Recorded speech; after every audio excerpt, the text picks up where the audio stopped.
Kevin and his team descended into the lower realm in hopes of saving Alohi from the evil DK. The group reached the Dark Tower and Kevin left his team behind to climb up a rope and try to save Alohi before it was too late. Once he reached the top, Kevin came face to face with DK, his evil doppelganger. As Kevin tried to reason with his dark self, the evil DK cut Alohi's throat and threw her lifeless body off the tower. Enraged, Kevin prepared to fight. The wind howled through the desolate landscape that surrounded the Dark Tower. At the tower's summit, two figures prepared to do battle, a single flame burning between them. The air was thick with tension. Kevin and DK, mirror images of each other, locked eyes atop the accursed tower, both clutching their night daggers and both ready to strike. "How odd that it's come to this," DK remarked. "It's going to be strange to kill you, Kevin, like killing myself, only easier."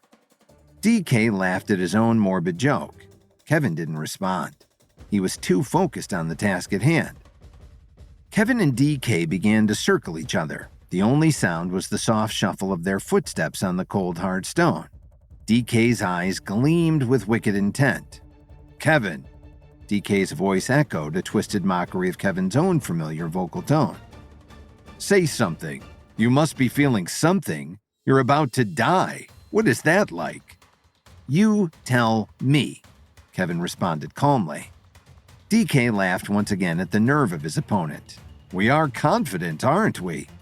DK offered with delight. "But you can't defeat me, and you know that. We're the same in so many ways, Kevin Williams, but I have my levels and you have nothing." Kevin gritted his teeth, the night dagger clutched tightly in his hand. He knew DK spoke the truth. DK was a level 7 fighter and Kevin had lost all of his levels the moment he entered the upper realm. In a normal fight, Kevin would have no chance against such a skilled fighter, but this wasn't a normal fight. Kevin had watched as DK slaughtered Alohi and now he was filled with rage. But more than just rage, there was something else burning inside Kevin, a glimmer of strength that came from a place DK couldn't understand. Kevin needed to defeat DK to get back to Lily. Kevin was fueled by the awesome power of love. And that made him a very dangerous man. As if on cue, the first strike came, a swift, calculated lunge from DK. Kevin parried the blow, the clash of blades ringing out like a haunting melody. DK moved with a deadly precision that left Kevin struggling to keep up. Each exchange was a dance with death, the night daggers weaving a deadly ballet. Dark Kevin was an amazing fighter, but Kevin possessed a will forged in the crucible of life. DK landed a devastating kick, sending Kevin spiraling to the floor. "So much for the great Kevin Williams," DK taunted. Blood oozed from a cut on Kevin's forehead, but his eyes burned with an unyielding resolve. He rose, staggering but defiant. "You can't win, Kevin," DK explained, circling like a predatory vulture. "Your feeble resistance only prolongs the inevitable. Why do you keep getting back up?" "Because I'm not just fighting for myself," Kevin replied. "So giving up isn't an option." DK lunged for the final strike. Kevin dodged the attack and retaliated with a ferocious barrage of blows. Each punch, though lacking the finesse of DK's, carried the weight of determination. DK stumbled back, a flicker of surprise in his wicked eyes.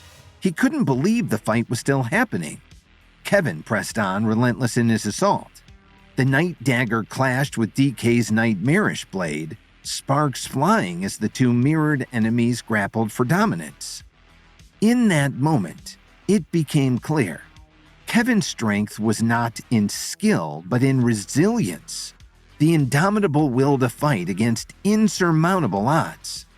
DK, for the first time, felt the tide of battle shifting. At the top of the Dark Tower, under the twisted moonlight, the clash of night daggers and the echoes of a struggle reverberated.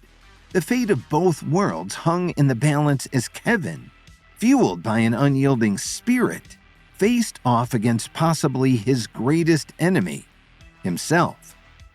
Kevin fought longer and harder than anyone could have thought possible against a foe who had such an enormous skill advantage. But finally, DK was able to bash Kevin into submission. Kevin again laid on the floor, his breathing labored, his face badly bruised. He didn't have much energy left. It was almost over. Kevin was almost done. As DK stood over the fallen and battered Kevin, an evil grin etched across his face. It seemed like the final moment had arrived. Finally, DK gloated. The night dagger gleamed in his hand, poised for the fatal strike. But then, an unexpected pause. Dark Kevin hesitated, his twisted smile faltering for just a moment. His eyes, filled with malice and hunger for victory, widened in apparent surprise. He stepped back, creating a brief reprieve for the gasping Kevin on the cold stone floor. Why? Kevin managed to choke out, confusion etched on his face. DK remained silent, a sinister glint in his eye as he retreated into the shadows that birthed him. The answer remained elusive, shrouded in the enigma of the Dark Tower. DK stepped back and disappeared into the shadows as the deep, guttural voice of a different enemy echoed through the room. The red flame burning in the center of the tower flickered and danced, casting eerie shadows on the walls. From within the flames emerged Vincent Reeves, the one-handed mastermind who had haunted Kevin's journey.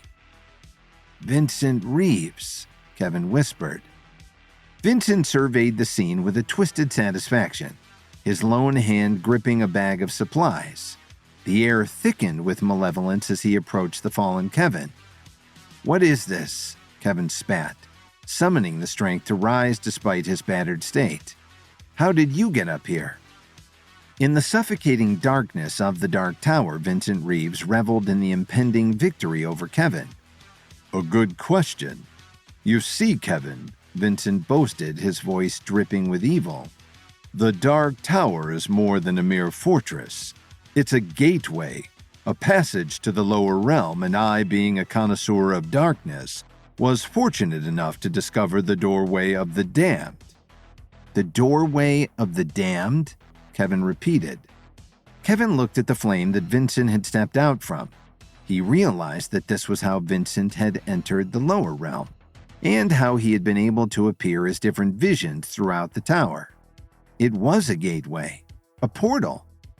"This doorway," Vincent continued, his eyes gleaming with unholy knowledge, "is a privilege reserved only for the truly wicked, and now I've used it to join you in your final moments. DK was kind enough to beat you to a pulp, and now I'm going to finish you off myself." Kevin, though weakened, glared defiantly. "This isn't the end, Vincent. No matter what you do to me, you'll never escape the consequences of your actions." Vincent chuckled. "Consequences are for the weak, Kevin. I embrace the darkness, and it has granted me power beyond your feeble understanding." With a swift motion, Vincent produced a thick metal ball, fitted with spikes and a long chain. He affixed it to his missing hand, the cold metal merging with the stump of his forearm.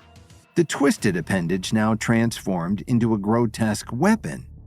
"This," Vincent declared, swinging the metal ball with an ominous flourish, "is my Hand of Ruin. Metal crafted in the flames of the lower realm. It shall be the instrument of your demise." As the Hand of Ruin descended, Kevin felt the weight of impending doom. But in that desperate moment, a spark of hope flickered within him. Kevin reached into his satchel and retrieved 2 small pills. Power pills. Ingesting both power pills, Kevin felt an instant surge of energy coursing through his veins. The despair that once clouded his mind lifted, replaced by an indomitable strength. His body radiated with newfound vitality and his eyes blazed with determination. He was strong, insanely strong, but it would only last for a short amount of time. The Hand of Ruin swung down, but Kevin dodged with an agility that defied his previous state. Vincent's smile turned to a frown. So you still have some fight in you? Kevin smiled through his blood-soaked face. Enough to defeat you, Kevin replied. A new battle atop the Dark Tower commenced. It was a clash between the Hand of Ruin and Kevin's newfound strength. As the two men fought, Vincent explained his grand scheme. This was all part of my master plan, Vincent exclaimed. Once I realized that I couldn't stop you from reaching the upper realm, I knew I'd have to stop you from becoming a master in a different way. And now here we are, at the end of your story. The clash between Kevin, supercharged by the power pills, and Vincent Reeves, wielder of the Hand of Ruin, intensified within the dark confines of the tower. Kevin's heart raced, fueled by the potent energy coursing through his veins. His movements were a blur of determination as he deftly evaded Vincent's brutal swings. Vincent, relentless and consumed by malevolence, swung the metal ball with a ferocity that seemed unstoppable. But Kevin maneuvered with a grace that defied the odds, narrowly avoiding each crushing blow. Seizing the opportunity, Kevin lunged forward with his night dagger. The blade gleamed with a sinister brilliance as it sliced through the air. In a swift and calculated move, he aimed for Vincent's twisted arm, the one that bore the Hand of Ruin. With a sickening crunch, the night dagger severed Vincent's arm, and a guttural cry of pain echoed through the tower. The Hand of Ruin clattered to the ground, its malevolent power waning. Vincent, now wounded and enraged, picked up the metal ball with his remaining hand, determined to crush Kevin beneath its merciless weight. But Kevin, fueled by the surge of power, was unrelenting. With a calculated strike, he lunged once more, his night dagger flashing through the air. This time, the blade cut through Vincent's other hand, leaving him disarmed and defenseless. Vincent howled in agony, the red flame in the chamber flickering in response to his torment. Realizing the tide had turned against him, Vincent stumbled backward, his eyes filled with a mixture of fury and defeat. With a final desperate glance at Kevin, he retreated toward the doorway of the damned. In an instant, Vincent Reeves vanished into the flame, leaving only the echoes of his cries behind. The red flame dimmed, and an eerie silence settled over the Dark Tower. Kevin, victorious yet battered, stood amid the aftermath of the battle. The Hand of Ruin lay discarded on the cold stone floor, and the red flame flickered uncertainly as if mourning the departure of its malevolent master. The tower, once a bastion of darkness, now held a lingering stillness. Kevin, breathing heavily, looked around at the shadows that no longer seemed as menacing. He had faced the darkest reflections of himself and emerged triumphant. He had faced Vincent Reeves and won. Kevin and his team reached the Dark Tower, and Kevin scaled a rope to reach the top alone, where he watched DK kill Alohi and throw her body to the ground below. Kevin and DK fought, but before they could finish the battle, DK disappeared and Vincent Reeves took his place. Kevin finally defeated Vincent, who escaped through the doorway of the damned, leaving Kevin wounded but victorious. Kevin climbed down a rope from atop the Dark Tower. The descent was a journey through the dimly lit core of the Dark Tower. Kevin, weary and battle-worn, navigated the shadows that clung to the stone walls like lingering ghosts. As he reached the bottom, Kevin found his team awaiting his return. Cassian, the theology professor with his thick, weathered thesis book in hand, glanced up with concern. Muscles, the formidable female bodybuilder, flexed her powerful arms in anticipation. Jonah, the ballet dancer, stood poised on the balls of his feet. "Kevin," Cassian called out, spotting their wounded teammate as he climbed down the rope. "What happened up there?" Jonah added. "Did you see Alohi? Is she safe?" Kevin's expression sank as he took a moment to catch his breath. The weight of the recent events bore heavily on his shoulders. "Alohi, she's gone," Kevin sadly informed the team. "DK killed her before I could stop him. He threw her body off the tower."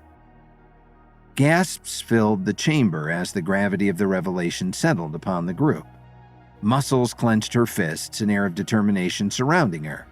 Jonah's eyes widened in shock, his graceful composure momentarily shattered. Cassian closed his eyes briefly, absorbing the somber news. "And then what happened?" Muscles probed. "Did you fight DK? How did you survive without your levels?" "I fought DK, and then I faced Vincent Reeves," Kevin continued, his voice steadying. "We battled at the top of the Dark Tower. It was brutal, but I managed to survive." Cassian studied Kevin's worn expression. "Vincent Reeves? You fought him alone?" Kevin nodded, a mix of exhaustion and resolve in his gaze. "That's right." Muscle stepped forward, a formidable presence. "I'm sorry we weren't there to help you, Kevin. The rope couldn't hold us. We tried different ways to scale the Dark Tower, but nothing worked." Kevin took a deep breath, his eyes reflecting the weight of the battles fought in the dark recesses of the tower. "I know. It's not your fault." As the group absorbed the weight of recent events in the dimly lit chamber at the bottom of the Dark Tower, a disconcerting sound echoed from above. Metallic clanking reverberated from above. The source of the noise remained elusive, leaving the team on edge. "What is that?" Jonah wondered aloud. "Did you leave Vincent alive? And what about DK?" Kevin looked around in confusion. "I apologize, but my head is still foggy from the intense battle with DK and Vincent Reeves. I don't remember. I won, but the details." Kevin turned to his companions, the uncertainty in his eyes reflected in the dim light. "I don't remember." "That's all right, Kevin," Jonah offered. "You're not alone anymore. We're all here to help." Kevin nodded, agreeable. "Thank you for that. But how did you all end up in the lower realm?" Cassian and Muscle shared a curious look. "You don't remember?" Jonah inquired. Kevin shook his head. "No, like I said, it's all foggy. But we have to get back. Do we have a plan?" "A plan?" Cassian pondered. "Does anyone ever really have a plan? You start one day grateful for that time, and then you see where fate takes you. In most modern texts..." Kevin cut him off.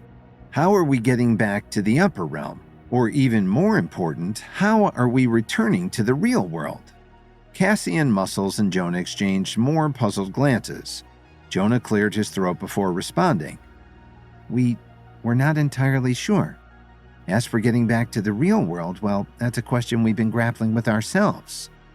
The clanking above intensified, and now grunts could be heard too, adding an extra layer of tension to the already charged atmosphere. Kevin pressed further. "And Lily, my wife, have any of you seen her? Where is she now?" The team exchanged more uneasy eyes. What a strange question. Was Kevin all right? Cassian spoke cautiously. "Kevin, we don't know your wife. We only met you recently. Maybe you should sit down for a moment." Kevin's frustration grew and his hands clenched into fists. "No, I want to go back to the real world. Take me there now." The team, taken aback by Kevin's sudden outburst, pushed back. Muscle stepped forward, her formidable presence unyielding. "We can't just leave. We have to find Elohi's body and get back to the upper realm. That's our priority." Kevin, overcome by a surge of anger, shouted, "I don't care about Elohi or the upper realm. I want to get back to my life, to Lily, to the real world." The clanking and grunts from above seemed to mock the discord within the group. Tension hung thick in the air as Kevin and his companions grappled with conflicting priorities. The Dark Tower, a mass of shadows and mysteries, held secrets that seemed to elude their understanding. In the face of Kevin's ire and the ominous sounds from above, the group found themselves at a crossroads. The mysterious noises continued to echo through the chamber, a disconcerting mix of metallic clanks and indistinct grunts. "Something is definitely going on up there," Jonah noted, his gaze shifting between Cassian and Muscles. Kevin furrowed his brow. "It's nothing. You don't have to worry about any of that. I told you already." Muscles flexed her formidable arms, ready for any potential threat. "Maybe I should climb up and take a look." "No," Kevin shouted. "We're just wasting time. How do we plan to get back to the real world?" Jonah was growing nervous. Kevin's questions were oddly specific. The strange sound from above suddenly stopped, drawing everyone's attention. It stopped. And then they saw it.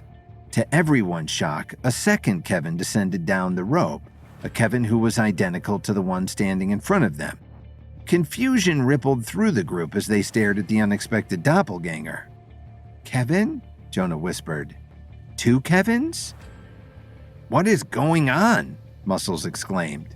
The two Kevins faced each other as a disconcerting realization washed over the group. "Dark Kevin," Jonah exclaimed. "One of them is Dark Kevin." "But which one?" Muscles countered. "The first Kevin was asking strange questions," Cassian theorized. "But he said he had been fighting. They both look like they've been through a great battle." The second Kevin spoke, his voice tinged with sincerity. "I'm the real Kevin. That's Dark Kevin. I fought him up above, but he must have survived. Stop him. We have to stop him now." The group turned to the first Kevin, who stared in confusion for a moment before his expression changed to glee. He winked at the second Kevin. "It's the first Kevin," Jonah pointed. "That's DK." The revelation sent shockwaves through the team. Dark Kevin grinned, a malevolent glint in his eyes as he stood among the unsuspecting group. The mystery of the sounds from above suddenly became clear. Dark Kevin had climbed down the rope while Kevin was still fighting Vincent Reeves above. The lower realm, already fraught with shadows and uncertainty, revealed a new layer of complexity. The group, now faced with the presence of Dark Kevin, braced themselves for the challenges that lay ahead in the twisted corridors of the Dark Tower. Kevin, his expression a mix of apprehension and determination, faced his dark counterpart. "What do you want?" he demanded, cutting through the tense silence. "Why not just flee?" Dark Kevin, a sinister smile etching across his face, responded with a voice that seemed to echo from the depths of despair. "What do I want? Isn't it obvious? I want to kill all of you." The team braced themselves, the gravity of the situation settling upon them like a heavy fog. DK, a malevolent reflection of Kevin's own essence, emanated an aura of darkness that seemed to warp the very air around him. Cassian, trying to maintain a semblance of composure, spoke up. "We don't have to resort to violence. We can find a way to coexist or—" Dark Kevin's laughter, a cruel and mocking sound, interrupted Cassian's plea. "Coexist? In this realm there is only darkness and the will to survive, and I intend to be the one who prevails." Muscles, her formidable frame poised for battle, stepped forward. "I won't let you harm them. We've faced many challenges before and we'll face you too." The group nodded in agreement as they began to circle DK, with Muscles ahead, Cassian behind, Kevin to the right, and Jonah to the left. Dark Kevin's eyes gleamed with a malevolent fire. "Challenges? You know nothing of true darkness. I am the embodiment of the shadows within, Kevin, and I will revel in your demise." Kevin took out his night dagger one last time. His power pills were fading, and he could feel the pain from the battle with Vincent Reeves now rushing through his body. DK was a level 7 fighter with no moral core. He was a killer, a highly skilled killer with one goal. But Kevin would never give up. He would never let his friends down. They needed him the same way he needed them. If they were going to survive this next battle with the dark forces of DK, they would have to do it together. Kevin's team was nearly deceived into thinking that DK, Kevin's evil doppelganger, was their friend and ally. Instead, Kevin scaled down from the tower after his battle with Vincent Reeves and was able to expose DK's latest scheme, as he, Muscles, Cassian, and Jonah prepared to use their grit and determination to defeat DK, despite the fact that he had level 7 powers. The base of the Dark Tower became an arena of shadows and echoes as Kevin and his team faced off against DK. DK, a formidable fighter who used his level 7 powers not for good as Kevin had, but for evil, moved with a twisted grace that mirrored Kevin's own skills at their highest point. "Now you die," DK shouted as he lunged forward to attack. "Now you all die." As the confrontation unfolded, Kevin, Cassian, Jonah, and Muscles fought in unison, their collective strength pitted against DK. The battle was a chaotic dance, the clashing of wills echoing through the stone chamber. The base of the Dark Tower bore witness to a brutal assault. DK, a level 7 fighter, had proven to be a formidable adversary. As the battle raged on, Dark Kevin's relentless assault began to take its toll. The team fought valiantly, but the malevolent force seemed to feed on their resilience. Cassian, the theological strategist, fought to the point of exhaustion until a powerful blow knocked him back, his body crumpling to the cold stone floor. Muscles, a seemingly indomitable force, was thrown off her feet. As she struggled to rise, Dark Kevin seized the opportunity, kicking her in the back of the head. The impact sent Muscles sprawling, momentarily incapacitated by the brutal strike. Jonah, the graceful dancer, leapt with finesse, but Dark Kevin intercepted him mid-air, smashing him into the unforgiving walls of the Dark Tower. The ballet dancer, dazed and disoriented, crumpled to the ground. "Stay together," Kevin shouted. "We have to fight together." Jonah, agile and swift, got back to his feet and seized the hanging rope with a dancer's grace. Kevin, recognizing an opportunity, pushed him with precision. Jonah swung through the air, a graceful pendulum, and delivered a powerful kick to Dark Kevin's side. The impact staggered DK, momentarily disrupting his relentless assault. Cassian, ever the strategist, pulled himself up off the ground and called out to Muscles, "Use me as a weapon." Muscles, with her formidable strength, lifted Cassian effortlessly and began swinging him around like a makeshift club. The theological professor, caught in the whirlwind of battle, became an unexpected force of blunt impact. Kevin, armed with his night dagger, engaged in a knife fight with DK. The blades clashed in a dance of shadows, each strike carrying the weight of their internal struggles. The teamwork between Kevin and his friends began to turn the tide. Jonah's elegant maneuvers and Muscles' improvised weapon tactics created openings in DK's defenses. Cassian, despite his unconventional role, contributed to the onslaught with surprising effectiveness. The battle reached its climax as Kevin, fueled by the resolve to overcome his own darkened self, pressed on. DK, through a formidable adversary, found himself outmatched by the collective strength and synergy of the team. With a final coordinated effort, Muscles swung Cassian towards DK, who was momentarily disoriented by the whirlwind of the battle. Cassian's impact, combined with Kevin's precision strikes, pushed DK to the brink of defeat. "Impossible," DK muttered. "This is impossible. You're no match for me." In a decisive moment, Kevin delivered a final powerful blow with his night dagger, piercing DK's side. The wicked figure fell back, a distorted scream echoing through the chamber as darkness dissipated. Kevin gritted his teeth as he advanced once again toward a weakened DK. A swift kick from DK sent Kevin sprawling, the impact reverberating through his entire body. As Kevin struggled to rise, DK rushed towards the door.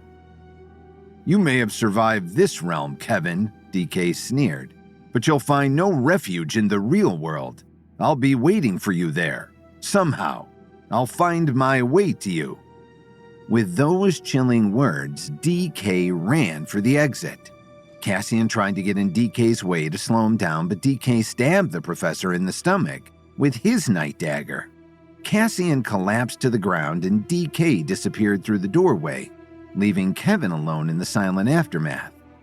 The base of the Dark Tower, once a battleground, now held the weight of defeat. As Kevin gathered his battered strength, the echoes of the malevolent laughter lingered in the air. The journey through the lower realm had taken an ominous turn, and the enigma of the Dark Tower deepened. Kevin wanted to go after DK, but he needed to check on Cassian first. The chamber echoed with an eerie stillness as Muscles, wide-eyed and frantic, knelt beside the unconscious professor. He was bleeding badly. Muscles felt for a pulse, her powerful hands checking for any sign of life. But the air itself seemed to hold its breath, as Muscles with growing concern realized that Cassian wasn't breathing. "Is he?" Jonah trailed off, fear etching lines on his face.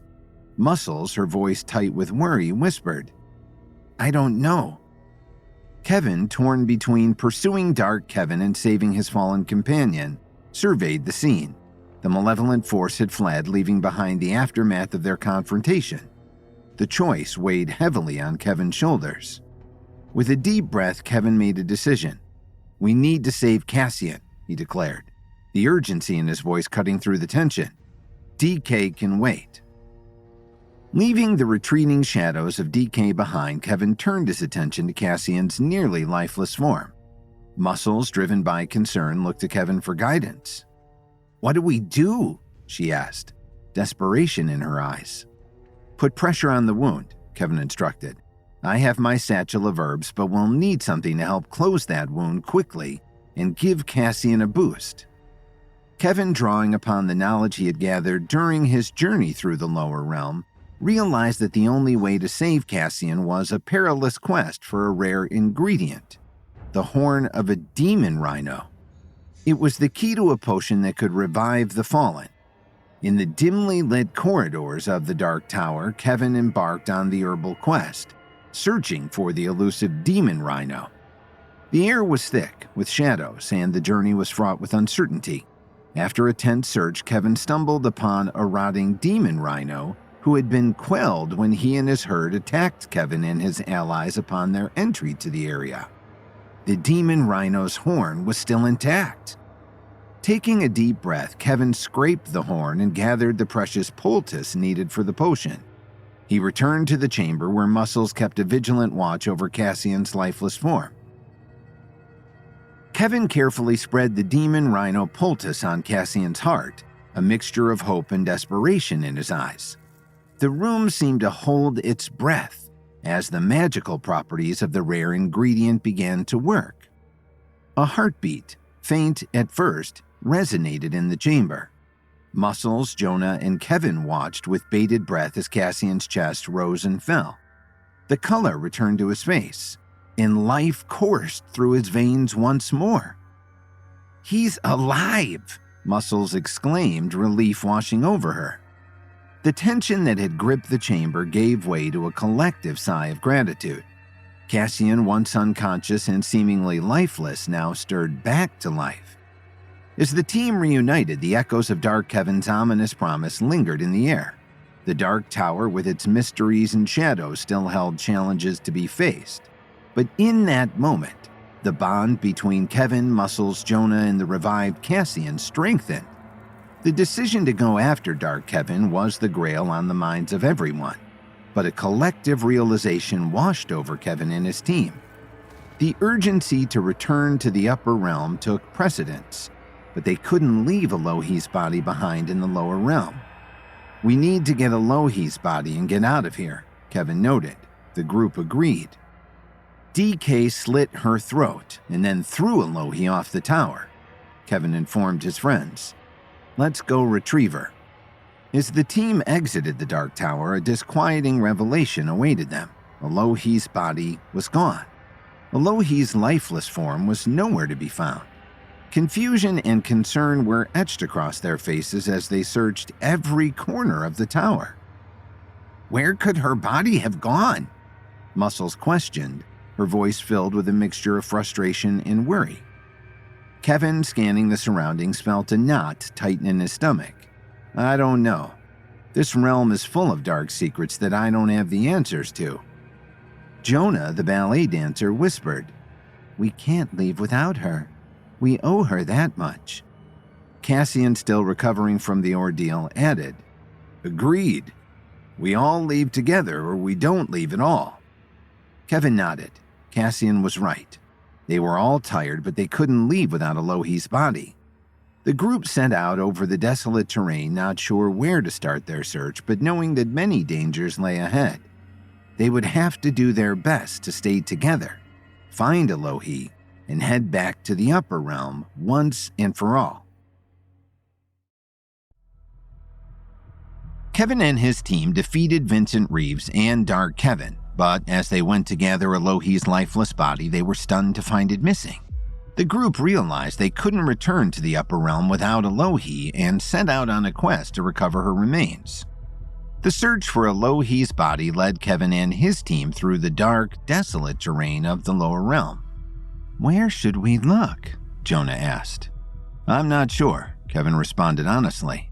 "Everything here feels so backward, so I don't know where to even start." Cassian chimed in. "In ancient texts, the lower realm was a place of great darkness. Alohi represents the upper realm, which was a source of great light." "So what are you saying?" Muscles inquired. "That she might be glowing?" Cassian considered the possibility. "Not exactly, but it's something at least," Kevin offered. "It's a start." As the group pressed on, a distant beacon of soft light suddenly caught their attention. "Look," Jonah cried out. "There!" Hope flickered within them, and the team hastened towards the light, anticipating a resolution to the mystery that shrouded Alohi's disappearance. As they reached the source of the light, a chilling sight unfolded before them.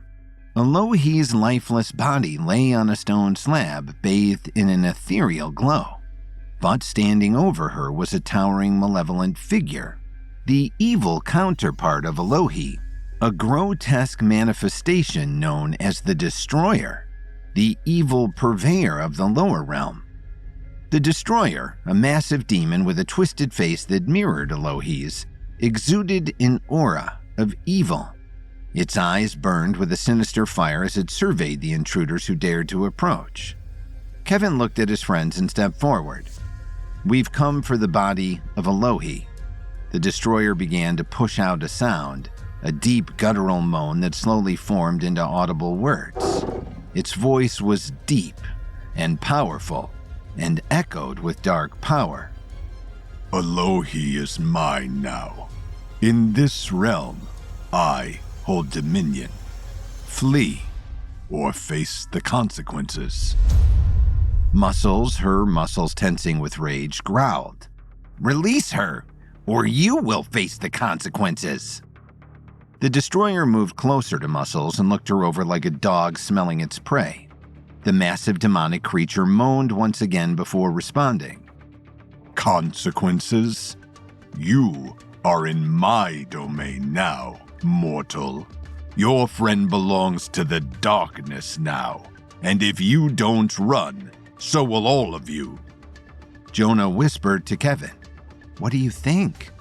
Kevin wasn't sure what to make of the creature, but he knew one thing for sure. We're not leaving Alohi. We can't let this creature keep her body. We owe her that much. We have to find another way. Cassian, his mind racing, suggested, "Perhaps there's another way to negotiate with this creature." "You want to try to negotiate with a monster?" Jonah countered. "Better than provoking it," Cassian pushed back. "Let's try reason before we have to turn to blows." Kevin nodded in agreement. Cassian's right. The team stood at the precipice of a confrontation with a formidable force that loomed over Alohi's lifeless form. The Destroyer, an embodiment of darkness, held the key to the fate of their fallen companion. In the looming presence of the Destroyer, Kevin took a deep breath, summoning the courage to address the malevolent force that held dominion over this realm and over Alohi's lifeless body. "I don't want to fight you, Destroyer," Kevin asserted, his voice steady despite the tension in the air. "The lower realm is your domain, and you in this realm perform a valuable service by maintaining the delicate balance of the world. There's always the yin and yang of good and evil, light and dark, and we can't eradicate the dark without risking everything going out of whack." The Destroyer, its eyes narrowing with suspicion, regarded Kevin with an air of violence. The glow emanating from Alohi's dead body seemed to intensify, as if drawing power from Kevin's words. Kevin turned to the group before turning back toward the beast and doubling down his efforts. I praise you, O Destroyer, Kevin continued, choosing his words carefully. Keep up the good work in maintaining the equilibrium of our existence. We don't seek to disrupt the order you enforce. We only wish to take our friend back to where she belongs, to the upper realm. The team, though skeptical of Kevin's seemingly appeasing words, watched with bated breath as the Destroyer considered the unexpected praise. The evil force, accustomed to defiance, seemed momentarily intrigued by Kevin's unconventional approach. Allow us to retrieve our companion, and we shall leave this realm peacefully, Kevin urged, his eyes locked with the malevolent gaze of the towering demon. The Destroyer, its monstrous form shifting with an unsettling grace, contemplated Kevin's words. The echo seemed to resonate with the delicate balance that hung in the air, teetering on the edge between negotiation and conflict. In that precarious moment, Kevin's words held the power to shape the destiny of the encounter. The team, standing united in their purpose, waited with anticipation, hoping that the dark force before them would yield to reason and allow them to reclaim Elohi from the clutches of the lower realm. What do you say, O powerful Destroyer? Kevin humbly inquired. As Kevin extended his unconventional praise to the perplexed Destroyer, the towering demon seemed momentarily taken aback. Still uncertain as to how to respond to this dose of praise, the malevolent force regarded Kevin with a mixture of confusion and suspicion. The Destroyer stepped past Elohi's body and moved closer to Kevin. It looked him over closely, curious. No, the Destroyer finally responded. You cannot take Elohi's body. You must flee or fight me to the death.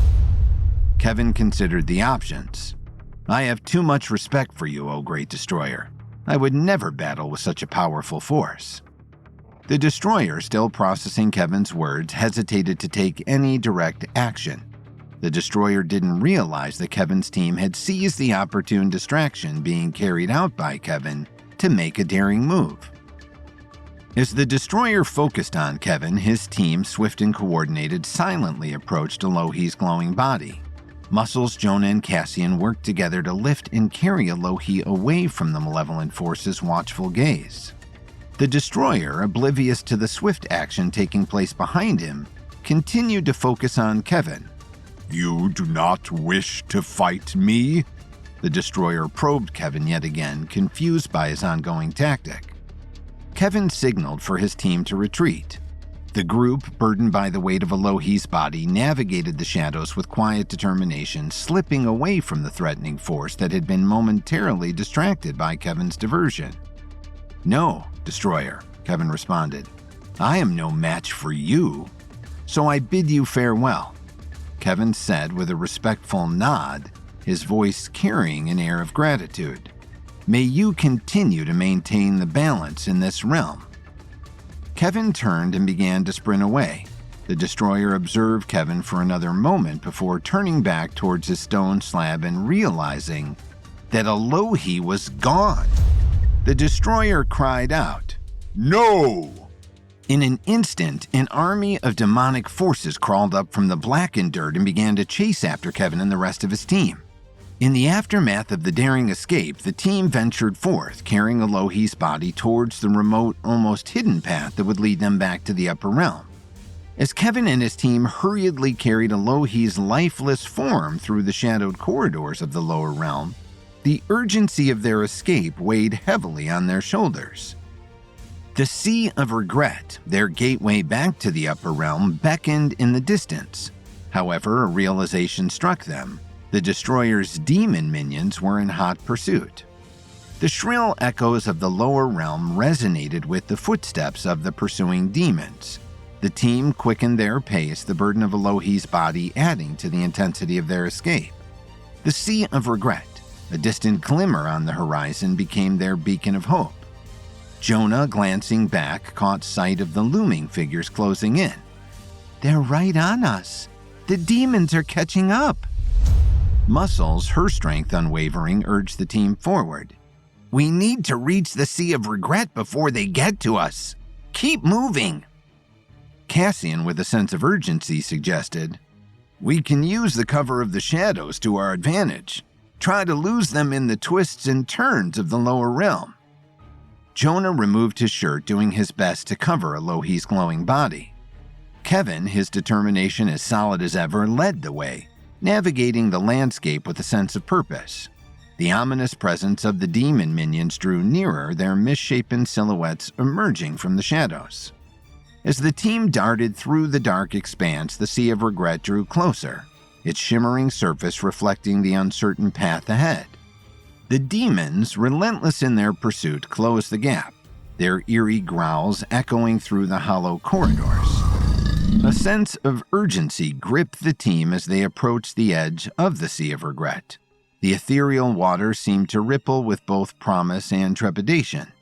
With the demons hot on their heels, Kevin and his companions faced a critical moment. There was only a narrow window of opportunity to escape the clutches of the lower realm and return to the upper realm. The Sea of Regret awaited, a threshold between realms, as the team raced against time and malevolent forces in their quest for salvation and the fulfillment of a promise made to a fallen companion. This was it. They had to jump in or die.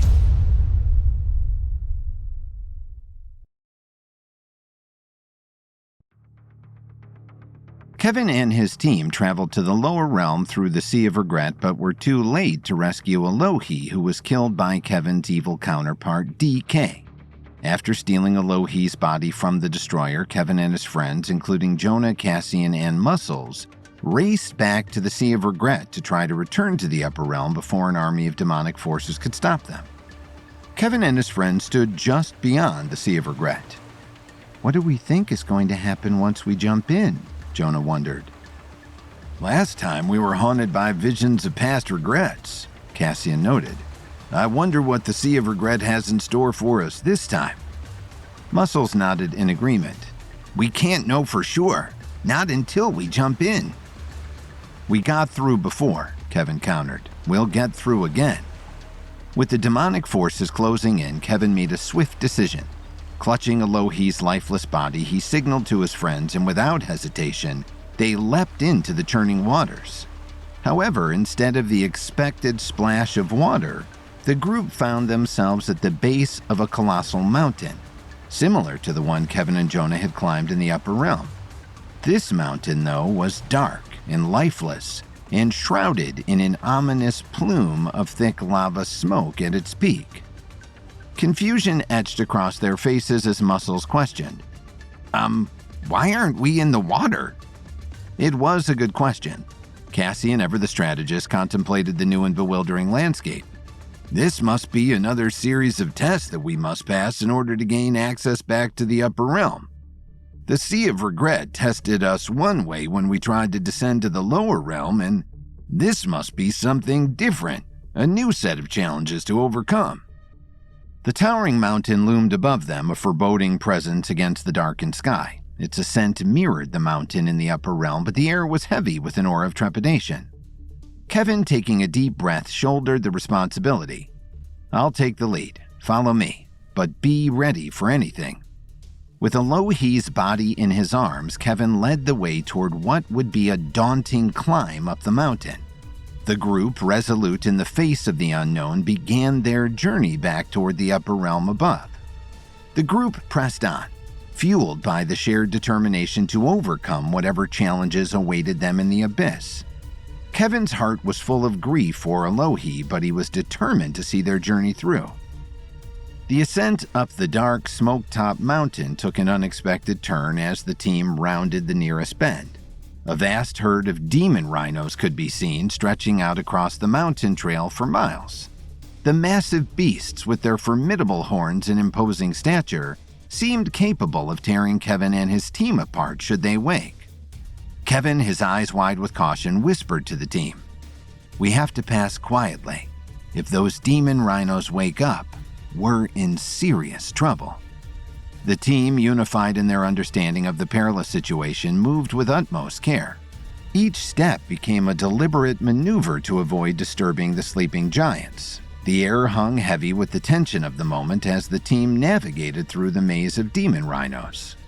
Muscles, with her powerful frame, tiptoed with surprising grace. Jonah, Cassian, and Kevin followed suit, moving in a synchronized dance of silence. The massive creatures stirred in their sleep, their snorts and huffs creating an eerie symphony in the darkness.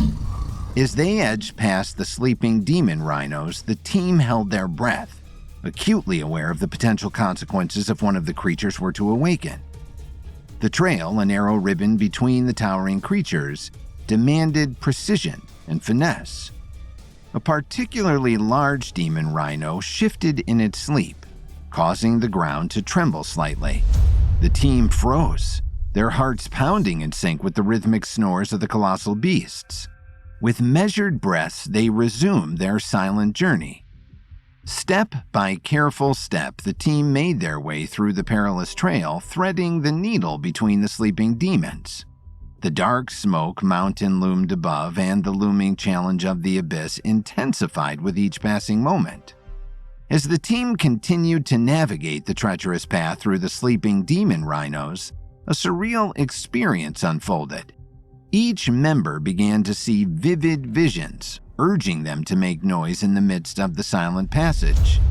Kevin found himself being taunted as a vision of his mother-in-law, Dorothy, appeared before him. "Lily needs to eat more, don't you think?" Dorothy prodded. "She's pregnant, you dummy. She needs to eat more. Tell her to eat more, Kevin. Tell her right now." Kevin remained silent, realizing that the apparition wasn't real. Dorothy's demeanor shifted.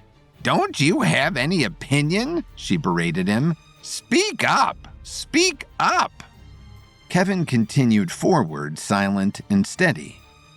Muscles, the sturdy, steely female bodybuilder, was being followed by a vision of her old gym trainer. He questioned her ability to lift more, and when Muscles chose to remain silent, the trainer's frustration grew. "You can't take it?" he challenged. "You can't take the burn?" The visions, though surreal, carried a weight of their own, testing the resolve of each team member. The silent passage through the demon rhinos became a mental and emotional challenge as well. As the team continued on their precarious journey, the visions persisted, urging them to break the silence. The dark smoke mountain, with its mysteries and challenges, seemed to hold the power to unveil the deepest recesses of their fears and regrets as they trekked into the heart of the abyss. Cassian, the theology professor, found himself engulfed in a peculiar vision. In the dreamlike scenario, his students gathered around, seeking his opinion on Greek mythology. Their eager faces waited for his response. "Tell us more of your theories, Professor," the students begged. "We love to hear you for hours on end."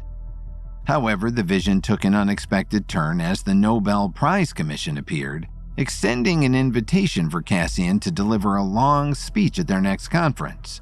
The recognition and opportunity beckoned, but Cassian grappled with the internal conflict. "Can you speak at the conference?" the Nobel Prize Commissioner asked. "What would you have to say?" In the vision, a yearning to speak welled up within him. The desire to share his knowledge and insights with his students and the esteemed commission was palpable. Yet, an unspoken understanding lingered, the necessity to maintain silence in the presence of the sleeping demon rhinos. Cassian, torn between the call to articulate his thoughts and the need to remain silent, faced a dilemma mirrored in the unfolding visions.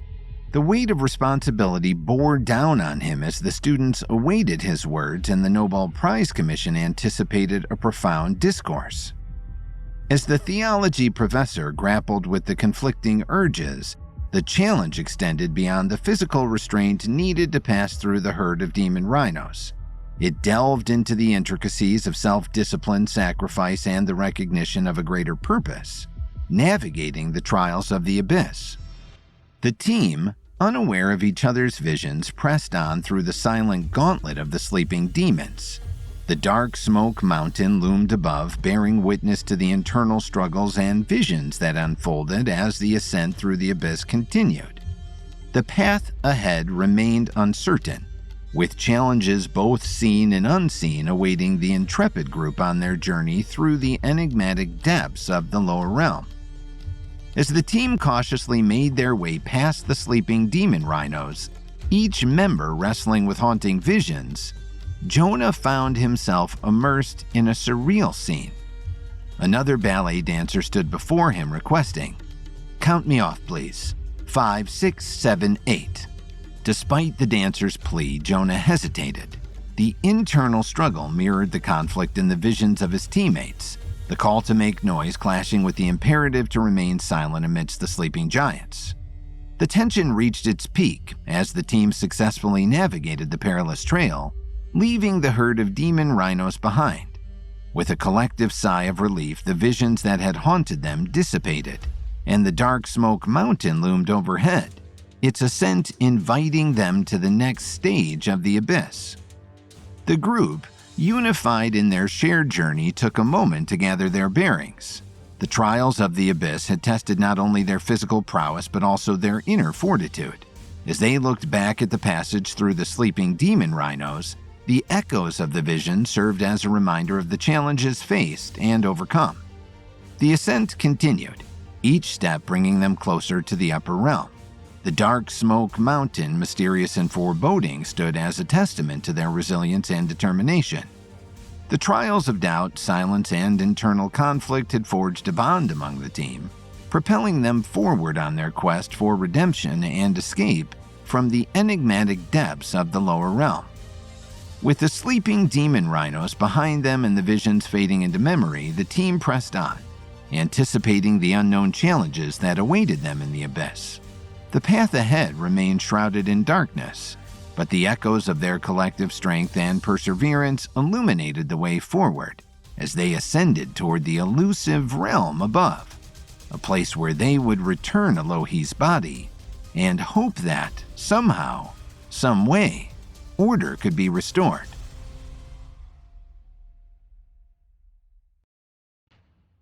Trapped in the lower realm, Kevin and his team carried Elohi's lifeless body up a winding mountain that had a plume of dark smoke at its peak. They hoped that this trek would lead them back to the safety of the upper realm. But as they made their way up the mountain, the group faced many challenges, each designed to stop them from escaping. As Kevin and his team continued their ascent up the dark smoke mountain, carrying Elohi's seemingly lifeless body, a sudden and unexpected development sent shockwaves through the group. Elohi, to their collective surprise, began to move. "Whoa," Jonah gasped. "Did you all just see that?" Kevin looked over her body. "See it? I felt it." Muscles looked around with suspicion. "Is it a trick? A distraction?" "It could be anything," Cassian replied, anxious and unsure. A moment later, Elohi's eyes shot open. The group jumped back, her body remained limp, but somehow Elohi began to speak. "Kevin," the lifeless form whispered softly. Kevin, his eyes wide with disbelief, responded, "Elohi? But I thought you were..." Elohi, in a calm and ethereal tone, spoke more. "I'm not alive in the way you understand it, Kevin. This is a vision, a connection between realms. I'm neither fully alive nor entirely dead in this state." The revelation left the team bewildered, their emotions caught between astonishment and confusion. Muscles, Jonah, and Cassian exchanged glances, trying to comprehend the surreal nature of the encounter.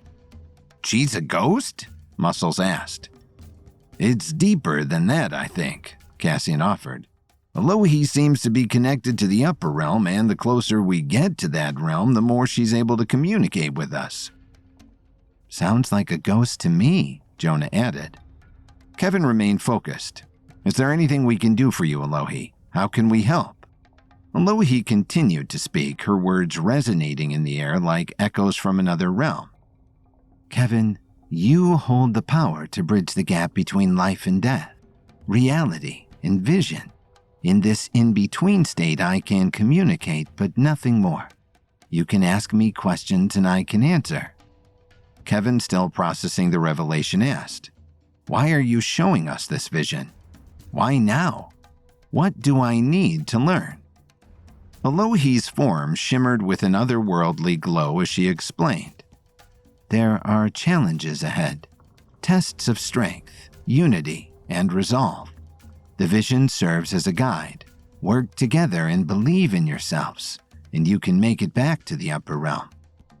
The team, though initially startled by the unforeseen turn of events, began to grasp the significance of Elohi's communication.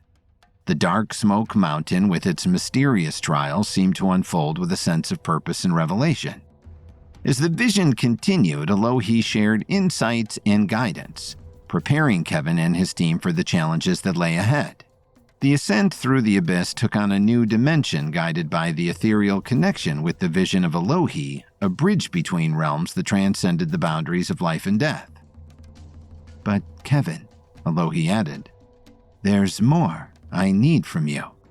"Anything, Elohi," Kevin responded. In the otherworldly vision, Elohi revealed a pivotal revelation to Kevin. She explained that he held the power to bring her back from the in-between state in which her life was hanging. She was neither fully alive nor entirely dead. The key, she disclosed, lay in a familiar herbal mix, the same concoction that Kevin had used to revive Cassian earlier in their journey through the lower realm. "She's right," Jonah noted. "You did bring Cassian back from the dead after he was stabbed by DK. "I was dead?" Cassian inquired. Muscles squeezed Cassian's hand, trying to comfort him. "Yes, but only for a little bit. I'm thrilled that you are alive now." Kevin refocused on Elohi. "It's the same herbal remedy. But this time, Kevin, you'll need a much larger dose." Elohi emphasized, her form shimmering with a radiant glow. "With it, you can bring me back." Kevin, a mixture of hope and determination filling his eyes, nodded in understanding. "I can do this. I've done it before, and I'll make a larger batch to bring you back, Elohi." "But not here, and not now," Elohi continued. "Wait until you reach the upper realm when my connection to that realm is at its most potent. Only then will you have a chance to bring me back." Kevin nodded in understanding. The vision served as a guide, providing Kevin with a glimpse of the steps needed to create the herbal mixture on a grander scale. The herbal quest that had saved Cassian's life would now be extended to bring Elohi back from the space that straddled both realms. "But please, understand," Elohi continued. "Even if you can bring me back, it won't be permanent. My time is almost up. Even if you're able to grant me a few more moments, it's almost time for the rebirth." "The rebirth?" Kevin repeated. As the ethereal vision unfolded, Elohi conveyed a bittersweet truth to Kevin. Even if he succeeded in bringing her back, her time in the upper realm would be fleeting. Elohi explained the delicate balance that governed the leadership of the upper realm, a cycle akin to the Dalai Lama succession, where leaders were replaced once their energy waned. "I need to be replaced for balance to be restored," Elohi clarified, her form flickering with transient energy. "There's already a successor in the middle realm, waiting for the transition." "The middle realm?" Cassian questioned, his interest piqued. "That's a new one even for me." The revelation struck Kevin with a mix of determination and urgency. Elohi needed to be brought back to life, and once they reached the upper realm, Kevin had a new quest: to find and guide Elohi's successor before her life force was depleted completely. Elohi, accepting the inevitable with grace, expressed her willingness to be brought back temporarily in the hope that there would be enough time to stabilize the upper realm before her successor took over.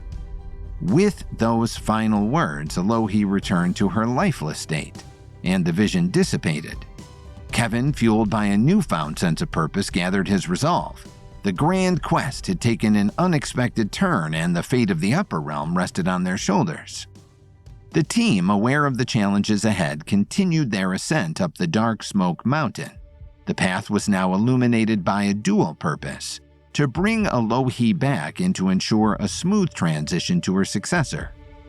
As the team continued their ascent up the dark smoke mountain, Kevin's mind raced with plans to create the larger batch of the herbal mix. He considered the challenges that lay ahead and the potential risks involved in this newfound mission. The dark smoke mountain, once foreboding, now held a sense of purpose and possibility. With the guidance of Elohim's vision, the team ventured forward with a renewed sense of determination. The echoes of the abyss resonated with the promise of resurrection, and Kevin, armed with the knowledge granted by the Dark Tower, set his sights on the herbal quest that could bridge the gap between life and the in-between. The journey through the lower realm took on a new urgency, fueled by the hope of bringing Elohim back from the threshold that separated existence from the unknown. With newfound understanding and determination, the team pressed on, carried forward by the vision that bridged the enigmatic depths of the lower realm and the elusive upper realm. The dark smoke mountain, once shrouded in mystery, became a path illuminated by the ethereal presence of Elohim's guidance. As Kevin and his friends continued their ascent up the dark smoke mountain, a shared understanding passed among them. Confident looks were exchanged and an unspoken assurance filled the air. They were going to make it. The challenges, revelations, and visions had forged a bond of resilience and determination. The ethereal quest to bring Elohim back and guide her successor had given the team a renewed sense of purpose. Despite the mysteries and trials that still lay ahead in the abyss, a spark of hope ignited within each member. Muscles, Jonah, and Cassian, their eyes reflecting determination, walked side by side with Kevin. The grand quest had become a shared journey, and the echoes of their footsteps resonated with the promise of triumph over the enigmatic depths of the lower realm. The Dark Smoke Mountain, once a foreboding obstacle, now stood as a testament to their resilience and newfound purpose. With each step, the team pressed forward, fueled by the collective hope that illuminated the path ahead. The abyss, though still shrouded in mystery, held the promise of redemption, balance, and a destiny that transcended realms. As they ascended, the echoes of hope resonated through the corridors of the Dark Tower, guiding Kevin and his friends toward the elusive upper realm. Together, they faced the unknown with courage and determination, ready to overcome whatever challenges awaited them. The journey through the abyss had become a testament to the strength of their bond and the unwavering hope that would carry them to the culmination of their grand quest.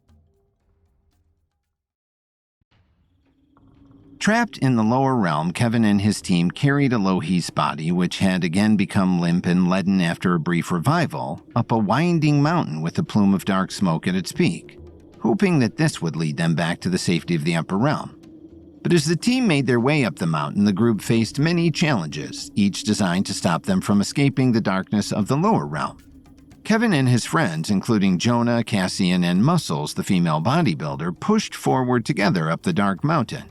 Kevin led the way while carefully perching Elohim's body on his shoulders.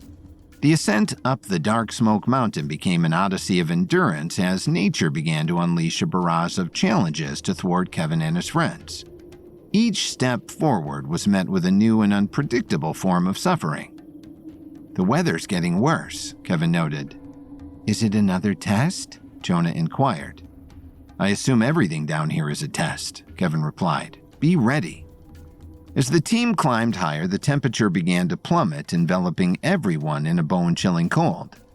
The biting wind cut through their clothing and the group huddled together for warmth, their breath forming frosty clouds in the frigid air. Despite the numbing cold, their determination remained unbroken, and they pressed on through the icy onslaught. "Stay close," Kevin ordered. "We can use our body heat to stay warm." The team nodded and moved together, doing their best not to turn into human icicles. However, nature's whims shifted abruptly. The freezing cold gave way to an oppressive, scorching heat. Layers of clothing became burdensome under the relentless sun, and the group stripped down, desperately seeking relief. The air shimmered with waves of heat as they fanned each other and as their skin glistened with sweat. Cassian offered Muscles his canteen of water. She took it with thanks. The extreme temperature fluctuations tested the team's resilience, challenging their physical and mental endurance. Yet the shared sense of purpose and the hope that fueled their journey propelled them forward despite the relentless assaults of nature. "We must keep moving," Kevin called out. "No matter what they throw at us, we can't stop. We're almost to the top." The dark smoke mountain, indifferent to their struggles, stood as a formidable adversary.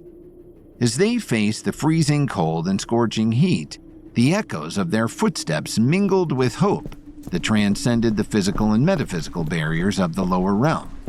With each step forward, Kevin and his friends weathered the storms of nature, unwavering in their resolve to reach the summit.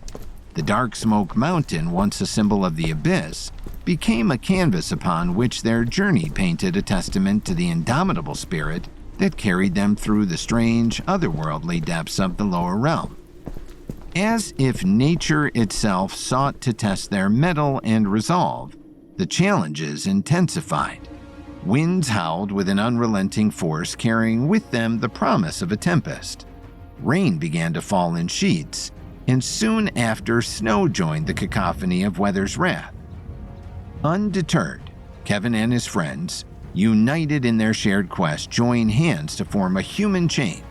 In the face of the tumultuous events, they clung to each other, a steadfast line against the wind, rain, and snow.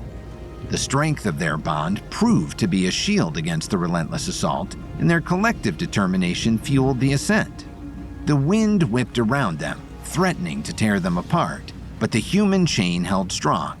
Rain poured down, soaking them to the bone, yet the unity of their grip remained unbroken.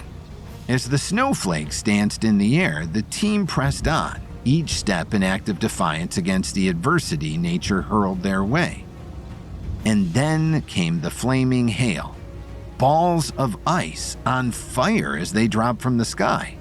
The Dark Smoke Mountain, now enshrouded in the storm, became a battleground where the elements clashed with the unyielding spirit of Kevin and his friends.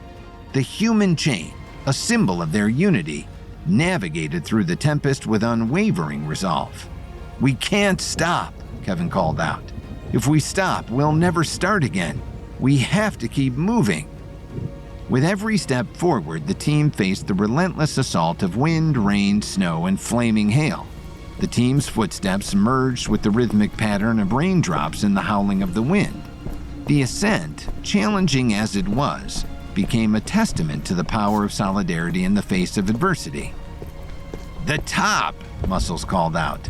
"We're almost at the top!" As they neared the summit, the storm gradually subsided. The wind grew gentler, the rain ceased, and the snowflakes dwindled. The human chain, having weathered the full force of nature's fury, stood resilient against the backdrop of the Dark Smoke Mountain. The team, now soaked in weary, shared triumphant glances. Their collective spirit had weathered the storm, and the ascent continued, fueled by the indomitable strength of their bond. The echoes of unity and determination resonated through the lower realm, marking a passage through the ever-changing trials of the abyss. "It's subsiding," Cassian noted. "The weather is fading." "We've done it," Jonah exclaimed. "We've beaten the lower realm's best punch." As the team celebrated, the lower realm unleashed a new wave of challenges upon them. Physical ailments, ranging from rashes and coughs to fevers and runny noses, plagued the team. The relentless barrage of affliction sought to test their endurance and resilience even further. Despite the discomfort and suffering, Kevin maintained his mental clarity. He recognized the trials for what they were, another set of hurdles in the abyss's grand test. His ability to navigate the challenges extended beyond the physical ailments, and he shared his insights with the team. "We're being tested again," Kevin explained, his voice resolute. "This is just another hurdle on our journey. Stay focused, and we'll overcome this too." The team, trusting Kevin's guidance, pressed on through the gauntlet of physical ailments. Each step forward was an act of defiance against the testing nature of the abyss. The echoes of coughs and sniffles merged with the determination of the group as they ascended, undeterred by the temporary tribulations. Amid the rashes and runny noses, the team's unity remained unbroken. Kevin's mental prowess served as a beacon of hope, guiding them through the ever-changing trials of the Dark Tower. The ascent, now marked by physical discomfort, became a testament to the strength of their collective spirit. As they weathered the ailments, Kevin and his friends drew on the reserves of resilience that had carried them through previous challenges. The dark smoke of the mountain, though indifferent to their plight, bore witness to the indomitable will that fueled the team's ascent through the dangerous, deadly depths of the lower realm. As the physical ailments and trials intensified, Kevin found himself in the role of a motivator and supporter. He individually approached Jonah, Muscles, and Cassian, convincing each of them not to give up. Kevin reminded them of the purpose of their journey, the strength of their unity, and the resilience they had displayed in the face of every challenge. Jonah, we've faced worse than this. We can endure. Remember the purpose that brought us here, Kevin encouraged. Muscles, you're stronger than these afflictions. We're almost there. Hold on a little longer, Kevin urged Muscles, acknowledging her formidable strength.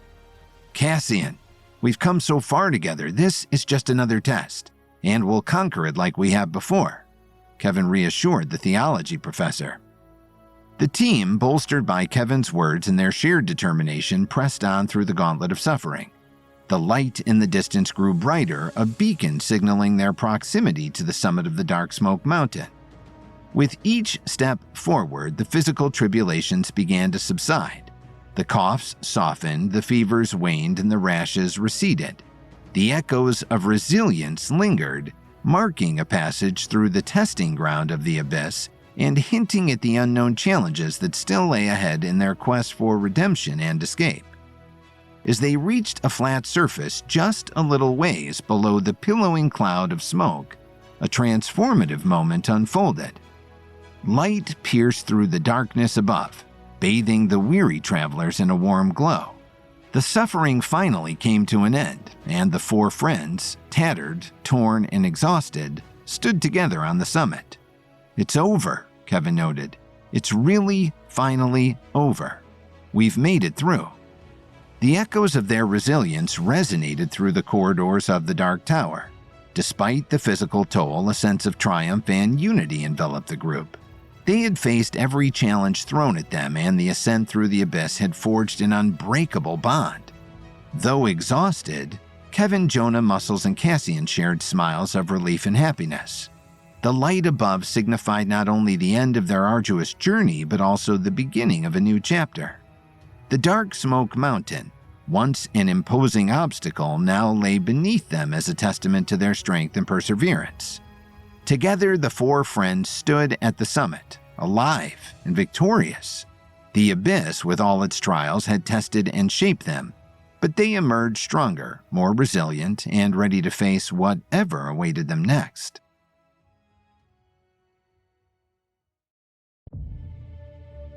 Trapped in the lower realm, Kevin and his team carried Elohie's lifeless body up a winding mountain with a plume of dark smoke at its peak, hoping that it would lead them back to the upper realm. But as Kevin and his friends made their way up the mountain, the group faced many challenges, each designed to break their spirits and stop them from escaping the dark clutches of the lower realm. The journey through the Dark Smoke Mountain brought Kevin and his friends to the source of the distant smoke that had been their beacon, though one that could have brought as much danger to them as it could have brought salvation. As they approached the plume of lava smoke above, the nature of their next challenge revealed itself. Stepping into the dense smoke, the team stood facing a precarious sight. Before them stretched a rickety old wooden rope bridge suspended over the lip of a massive, active volcano. The fiery glow below hinted at the boiling intensity of the molten lava. "Volcano!" Jonah exclaimed. "It's not a mountain, it's an active volcano." Cassian nodded his head. "That makes sense. The lower realm in all mythologies is aligned with images of fire and death, so a volcano makes perfect sense." "Just because it makes sense, Professor," Muscles noted, "doesn't make it any less scary." The bridge, weathered and worn by the elements, creaked and swayed with every passing gust of wind. Its planks seemed barely held together by fraying ropes, and the expanse over the volcano was a test of nerves for even the bravest among them. "The bridge looks weak," Kevin noted as he tested it with his foot. "How weak?" Jonah asked. Kevin took a deep breath, surveying the daunting path that lay ahead. The challenge was clear.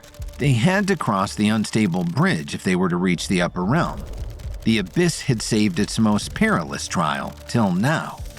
Muscles, Jonah, and Cassian exchanged glances, acknowledging the gravity of the situation. The collective weariness from the trials they had faced thus far heightened the tension in the air. "We've come too far to turn back now," Kevin declared, his voice steady despite the uncertainty ahead.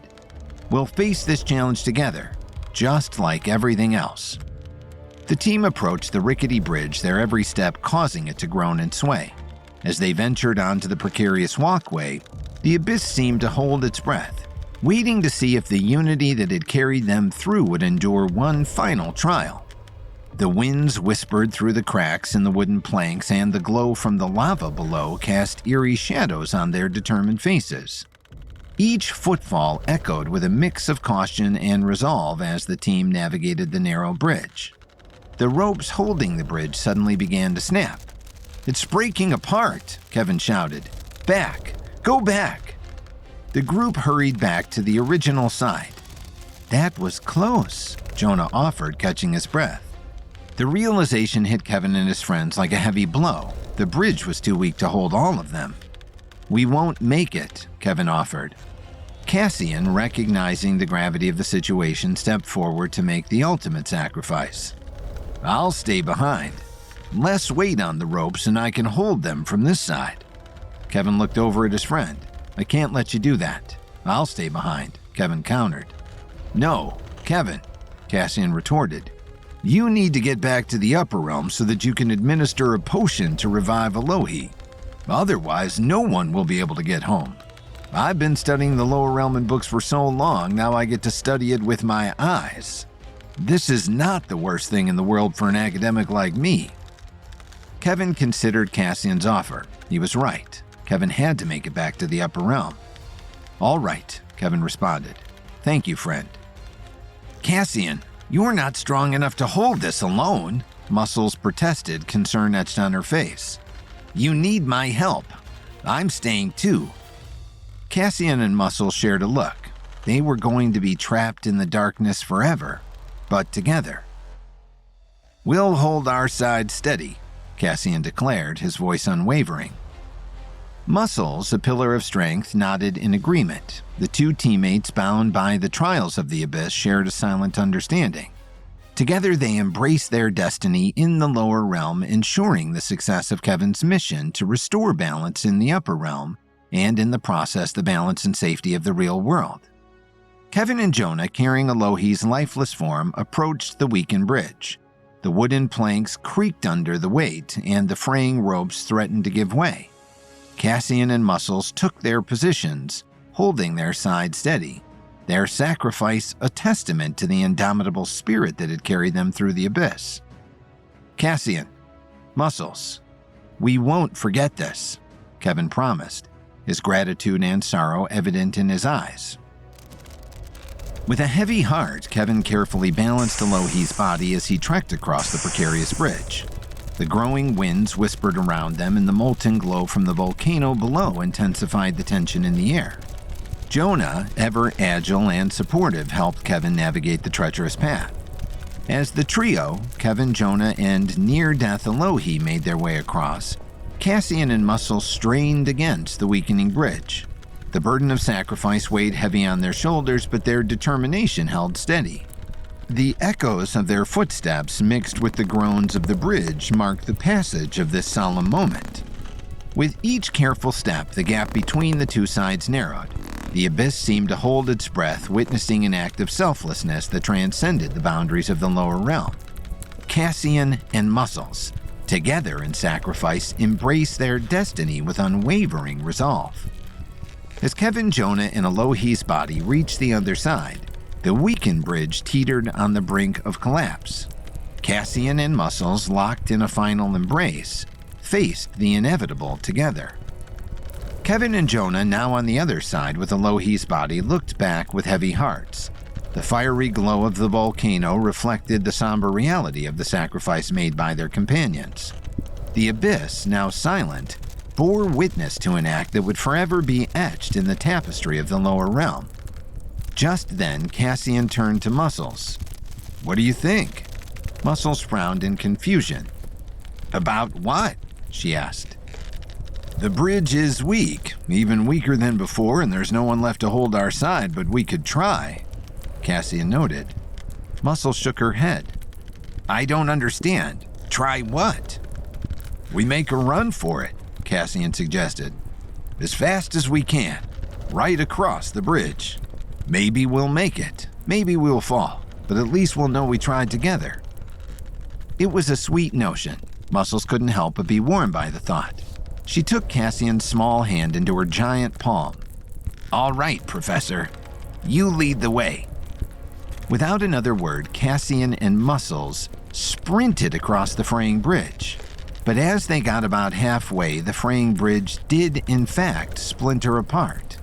As the bridge collapsed, Cassian and Muscles were sent hurtling against the side of the mountain. Cassian, Muscles, Jonah called out. Kevin ran to the volcano's edge and spotted the two dangling from what remained of the rope bridge. The lower realm threatened to claim them, but Muscles, undeterred, embraced the challenge. She was accustomed to defying gravity as she climbed the rope to the top of her gym's ceiling every morning. With determination etched on her face, Muscles seized a rope banister and Cassian climbed onto her back. The ascent began, and Muscles propelled them upward with remarkable strength. When one rope started to fray, she expertly swung to the other, the rhythmic motion reminiscent of her daily workouts. Yes, Kevin called out. You can do it! Climb! The echoes of their effort resonated through the abyss as they neared the summit. Muscles' sheer strength and Cassian's resilience became a testament to the unyielding spirit that defined their journey through the lower realm. At last, Muscles and Cassian emerged at the top, greeted by the familiar faces of Kevin and Jonah. The reunion was a moment of triumph, a testament to the strength of their bond and the resilience that had carried them through the trials of the abyss. Muscles! Cassian! You made it! Kevin exclaimed, relief evident in his eyes. Muscles, brushing off the ordeal with a nonchalant smile, replied, Piece of cake! Just another workout! Cassian, catching his breath, added, Not for me. I've only ever read about moments like that. You're a hero, Muscles. Or at least, you're my hero. Muscles smiled at the compliment. Was something happening here? Something romantic? The group, reunited at last, stood on the summit, gazing at the vast expanse of the upper realm beyond. The journey through the abyss had tested their limits, but their unbroken spirit and camaraderie had prevailed. As they faced the unknown of the upper realm, the echoes of the challenges and sacrifices endured in the lower realm lingered. Together, Kevin, Jonah, Muscles, and Cassian prepared to forge ahead, ready to confront whatever awaited them in the realm above. The abyss, with all of its trials, had shaped them into a formidable team, bound by the echoes of a journey that transcended realms. They were almost home, but taking those last steps might be more dangerous than anything they had faced before. Trapped in the lower realm, Kevin and his team carried Elohi's lifeless body up a winding mountain with a plume of dark smoke at its peak, hoping this would lead them back to the safety of the upper realm. Inside the smoke, they found a rickety bridge hanging over an active volcano. The group just barely made it across the bridge and headed toward the peak of the volcano, where they hoped they would find an end to their long and challenging journey. The team, now reunited on the summit of the mountain, which was cloaked in dark smoke, felt a renewed sense of purpose. The fiery glow of the molten lava beneath them cast an eerie backdrop as they set their sights on the light in the distance. So, what now? Muscles asked. Kevin turned towards the glowing light in the distance. We head toward that light. I think it's a beacon that is calling us back to the upper realm. How far do you think? Jonah wondered. I'm not sure, Kevin replied, but we've made it this far. We can make it a little further. Jonah nodded in agreement and the team headed off. With every step forward, the smoke thinned, revealing a clearer path toward their grail, the upper realm. As they ventured through the lingering smoke, the air became clearer and the distant light grew more pronounced. The echoes of their footsteps reverberated through the barren landscape of the lower realm, a reminder of the challenges they had already overcome in that pit of danger and death. The journey up the darkened volcano had tested their mettle, forged bonds of friendship, and unveiled the depths of their resilience. Now, on the cusp of the upper realm, they pressed forward with determination. Kevin led the way, holding Alohi's lifeless form with a sense of responsibility and purpose. Jonah, Muscles, and Cassian followed closely, their shared experiences in the lower realm strengthening their unity. "Almost there," Jonah repeated over and over again. "Did the textbooks ever talk about the last bit of the journey out of the lower realm, Professor?" Muscles asked Cassian. "Yes, but it's always different," Cassian replied. "One constant is that the end of the journey is always the hardest." "This isn't hard, though," Jonah retorted. "After everything we've been through, this is just a leisurely walk." "So far it isn't hard," Kevin chimed in. "But everyone must stay alert. We're almost home. Almost." As the light in the distance became more tangible, a sense of hope enveloped the team. The volcano, with its trials and tribulations, now lay mostly behind them. The ascent through the dark smoke had become a symbolic passage, marking the transition from the depths of the lower realm to the promised destination of the upper realm. With every step, the team drew closer to the light, eager to emerge from the lingering smoke and unveil the realm that awaited them beyond the summit. The journey through the abyss had sculpted them into a formidable unit ready to face whatever challenges the upper realm held in store.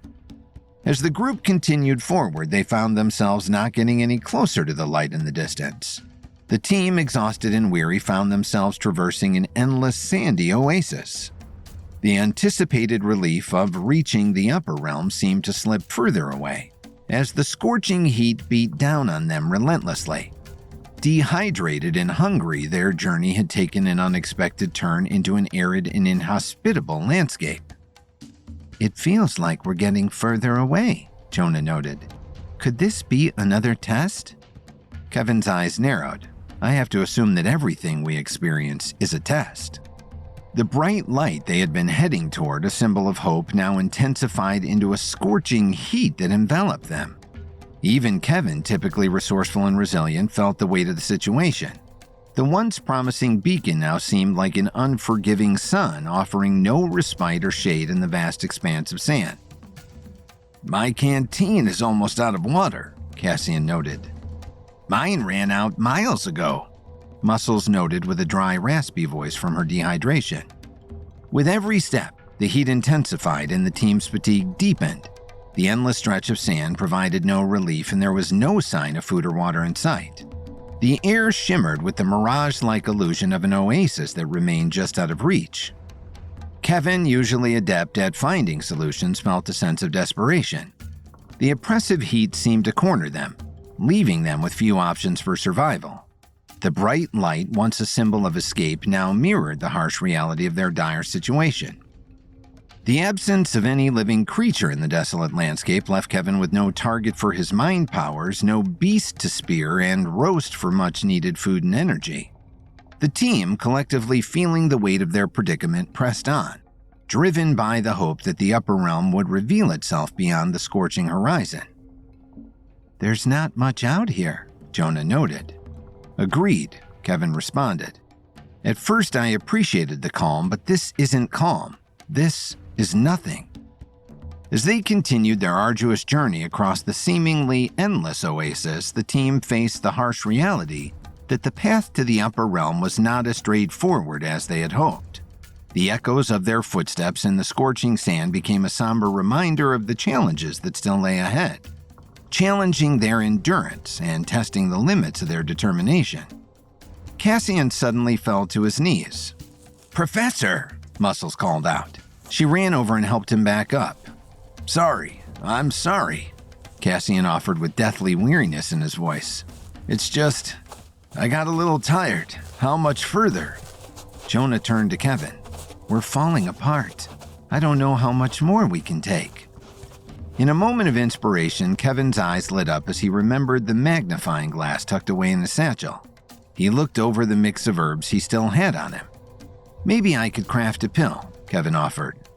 "A pill that does what exactly?" Jonah replied curiously. "We're losing hope. All we see is an endless landscape of nothingness," Kevin replied. "But if there were more, if things seem more pleasant, then we could keep moving and stay motivated." "Something that could help us believe," Cassian chimed in. "I like the sound of that." Kevin went to work. Focusing on the magnifying glass, Kevin harnessed the concentrated rays of the distant light and directed them onto a specific combination of herbs, melting them into a potent compound. The pill was almost ready, but Kevin knew he still needed something more. "It's not there yet," Kevin explained to Jonah, who watched intently nearby. "But what else can I use? This land has nothing." And then he spotted it. In Alohi's hair, an orchid. It had been resting behind her ear since the first time Kevin saw the wise sage, but he had never realized how important it might become. Kevin took hold of the orchid and mixed its soft petals with the rest of his herbal mix. He then took his magnifying glass and melted the ingredients together. As the distant light intensified, a transformation occurred. The orchid, once fading, now dissolved into something far more grand. "You really think this will work?" Jonah questioned. "I don't have my fighting skills, but I do still know how to refine an herbal remedy with the best of them," Kevin answered with confidence. After a few more moments, Kevin finished. Ingeniously, Kevin had crafted an alternate state pill from the revitalized orchid. Understanding the dire need for a mental escape, he shared the freshly crafted pill with Jonah, Muscles, and Cassian. "Take this, all of you." Kevin handed over the creation. "How long will it take to kick in?" Jonah wondered. Kevin looked at his watch. "Should be almost instantaneous, if it works." As the group consumed their pills, a subtle shift occurred in their perceptions. The desolate oasis, once stretching endlessly before them, transformed into a dreamlike orchid field bathed in sunlight. The scorching heat and barren sands gave way to the illusion of a lush landscape filled with fruits, shade, and glistening water. The alternate state induced by Kevin's herbal creation provided a temporary reprieve from the harsh reality of their surroundings. "Oh, wow," Cassian exclaimed. "Will you look at that?" "So pretty," Muscles replied. The team, now seeing a bountiful oasis, pressed forward with newfound vigor. The air felt cooler, and the mirage-like orchard provided a sense of tranquility and abundance. The burden of exhaustion and thirst seemed to lift as they walked through the illusionary landscape. Kevin, Jonah, Muscles, and Cassian, each content in their altered mental state, moved forward, blissfully unaware of the scorching heat and the arid sands. The illusion, crafted by Kevin's ingenuity, allowed them to soldier on with a sense of happiness and peace. As they walked through the orchard, the scent of imagined fruits filled the air, and the shimmering water seemed inviting and refreshing. The echo of their footsteps now resonated in harmony with the alternate reality they embraced. For a brief moment, the oasis created by the alternate state pill became their refuge, shielding them from the harshness of the real world. Kevin's resourcefulness not only saved them from physical distress, but also provided a mental escape, allowing the team to endure the challenges of the lower realm with newfound resilience and hope. They were almost back. They were going to make it. They had to make it. Kevin knew that the fate of the Foundation, the Upper Realm, and Lily and his twins rested on the very feat of getting Alohi back to the Upper Realm and finding the new gatekeeper. Trapped in the lower realm, Kevin and his team carried Alohi's lifeless body up a winding volcano with a plume of dark smoke at its peak, hoping it would lead them back to the upper realm. But as the team made their way to the top of the volcano, they found themselves surrounded by a barren landscape with no hope in sight. Desperate to keep his team motivated as they journeyed forward, Kevin crafted an herbal pill that altered how they perceived the world around them. Instead of a desolate wasteland, the group now thought that they were surrounded by a beautiful orchard on a perfect sunny day. "This is so nice," Jonah noted. Cassian and Muscles agreed. The group continued forward toward the massive light glowing in the distance. But while his team seemed content, Kevin was worried. The alternate state pill had created a mirage that shielded his friends from the harsh reality of the barren nothingness they were actually traversing. And while they seemed content in the moment, Kevin knew they were, in fact, tired, hungry, and full of doubt. The scent of imaginary fruits and the illusion of moisture in the air surrounded them, creating a stark contrast between the perceived lushness and the actual desolation. As they moved closer to the light, Kevin found himself straddling two worlds: the mirage he had crafted for his team and the grim reality that threatened their very existence. It was that reality that stayed in his own mind even as he had banished it from the thoughts of his followers. Kevin had only taken half a pill and could still feel the strain in his own body, the thirst that gnawed at him, and the weariness that weighed on his every step. The weight of the situation pressed down on him, urging him to confront the impending danger. "Such pretty flowers," Jonah noted. "And delicious apple blossoms," Cassian joyfully replied. "Maybe we should stop and enjoy the beautiful day a bit," Muscles offered. "No," Kevin replied. "Best to keep moving." They pressed on. The orchard, though an illusion, seemed to stretch endlessly before them. Kevin, maintaining a delicate balance between the mirage and reality, knew that their survival hinged on his ability to navigate both realms. The team, blissfully lost in the alternate state, followed his lead, their strength waning with every step. As the imagined beauty of the orchard surrounded them, Kevin battled the conflicting forces within himself. The belief that they could make it back to the upper realm clashed with the stark reality that they didn't know exactly how to get back, and that potential failure threatened to shatter everyone's illusions. Kevin had to convince himself, bolster his own resolve, and channel the strength needed to lead his team to the upper realm. "We can do this," Kevin whispered to himself. "We just need to keep moving. It's a test. It's all a test. And we're gonna make it." With every forward step, Kevin reinforced his belief, drawing on an inner well of determination. The echoes of his footsteps resonated not only in an alternate state, but also in the barren nothingness of the true landscape. The long stretch became a test of Kevin's conviction, a battle waged within his mind to overcome the physical and mental exhaustion that threatened to engulf them all. "Almost there," Kevin repeated. "We're almost there. Just a little further. Just a little further." As the team pressed on, Kevin's unwavering belief became a beacon of hope. In the face of adversity, he found the strength to guide his team through the illusions of the orchard and the harsh reality of their surroundings. The echoes of his conviction reverberated through the abyss, a testament to the power of belief in the midst of despair. Hours passed, and while his team seemed happy, Kevin knew things were still getting worse. They continued toward the light, but they had no food or water.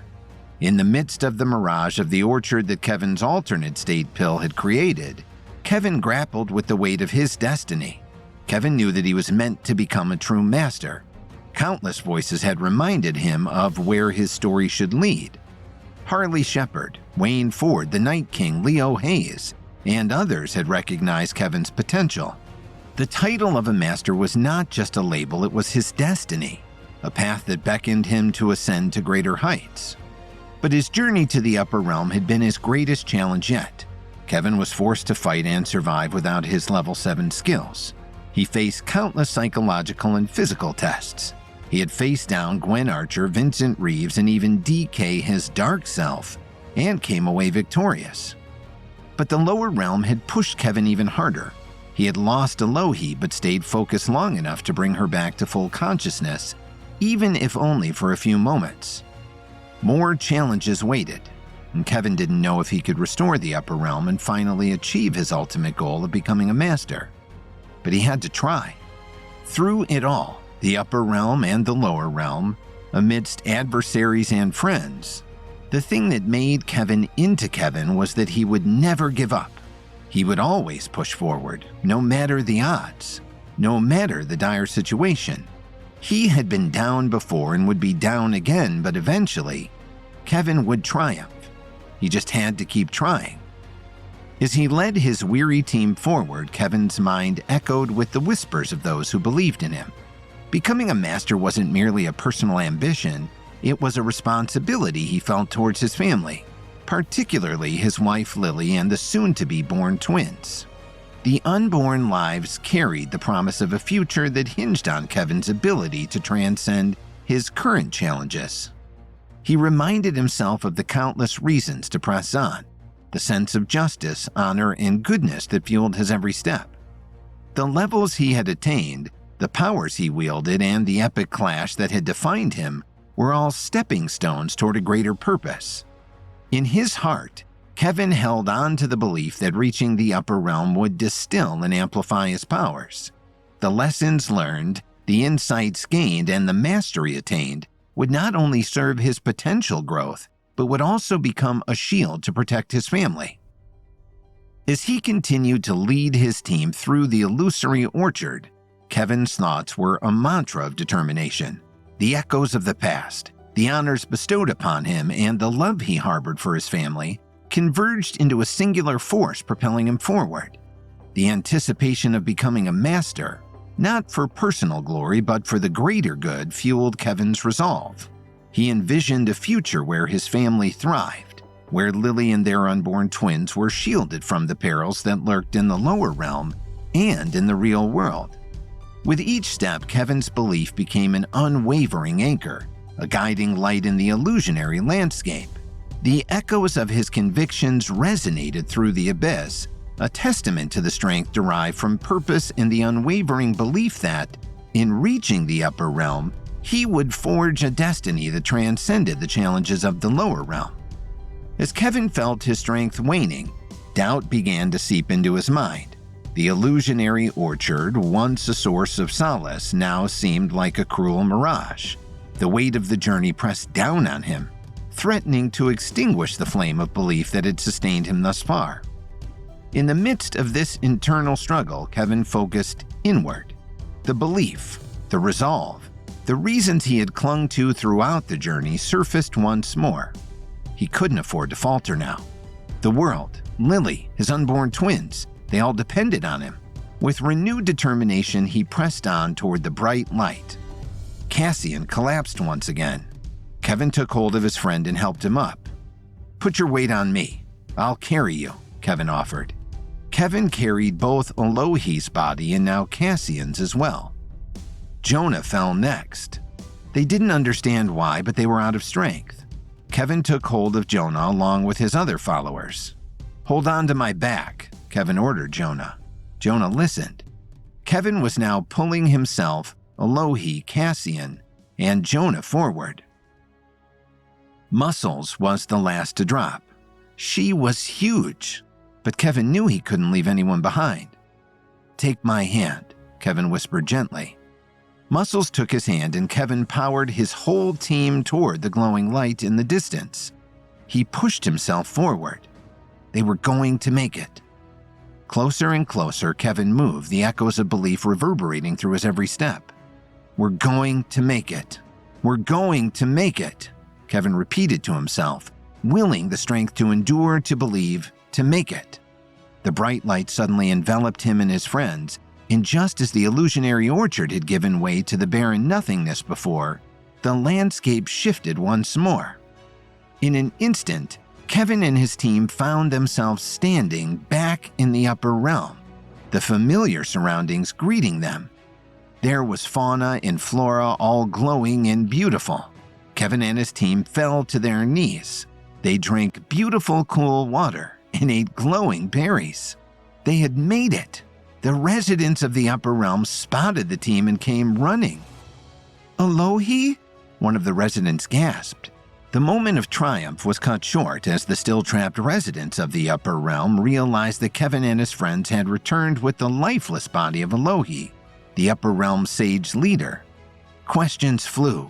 Were they doomed? Would any of them be able to leave without Alohi? Could anything bring balance back to the upper realm? Kevin knew all their questions needed to be answered, but in that moment he took in his friends, standing back in the upper realm. They had been through so much, but they had made it together.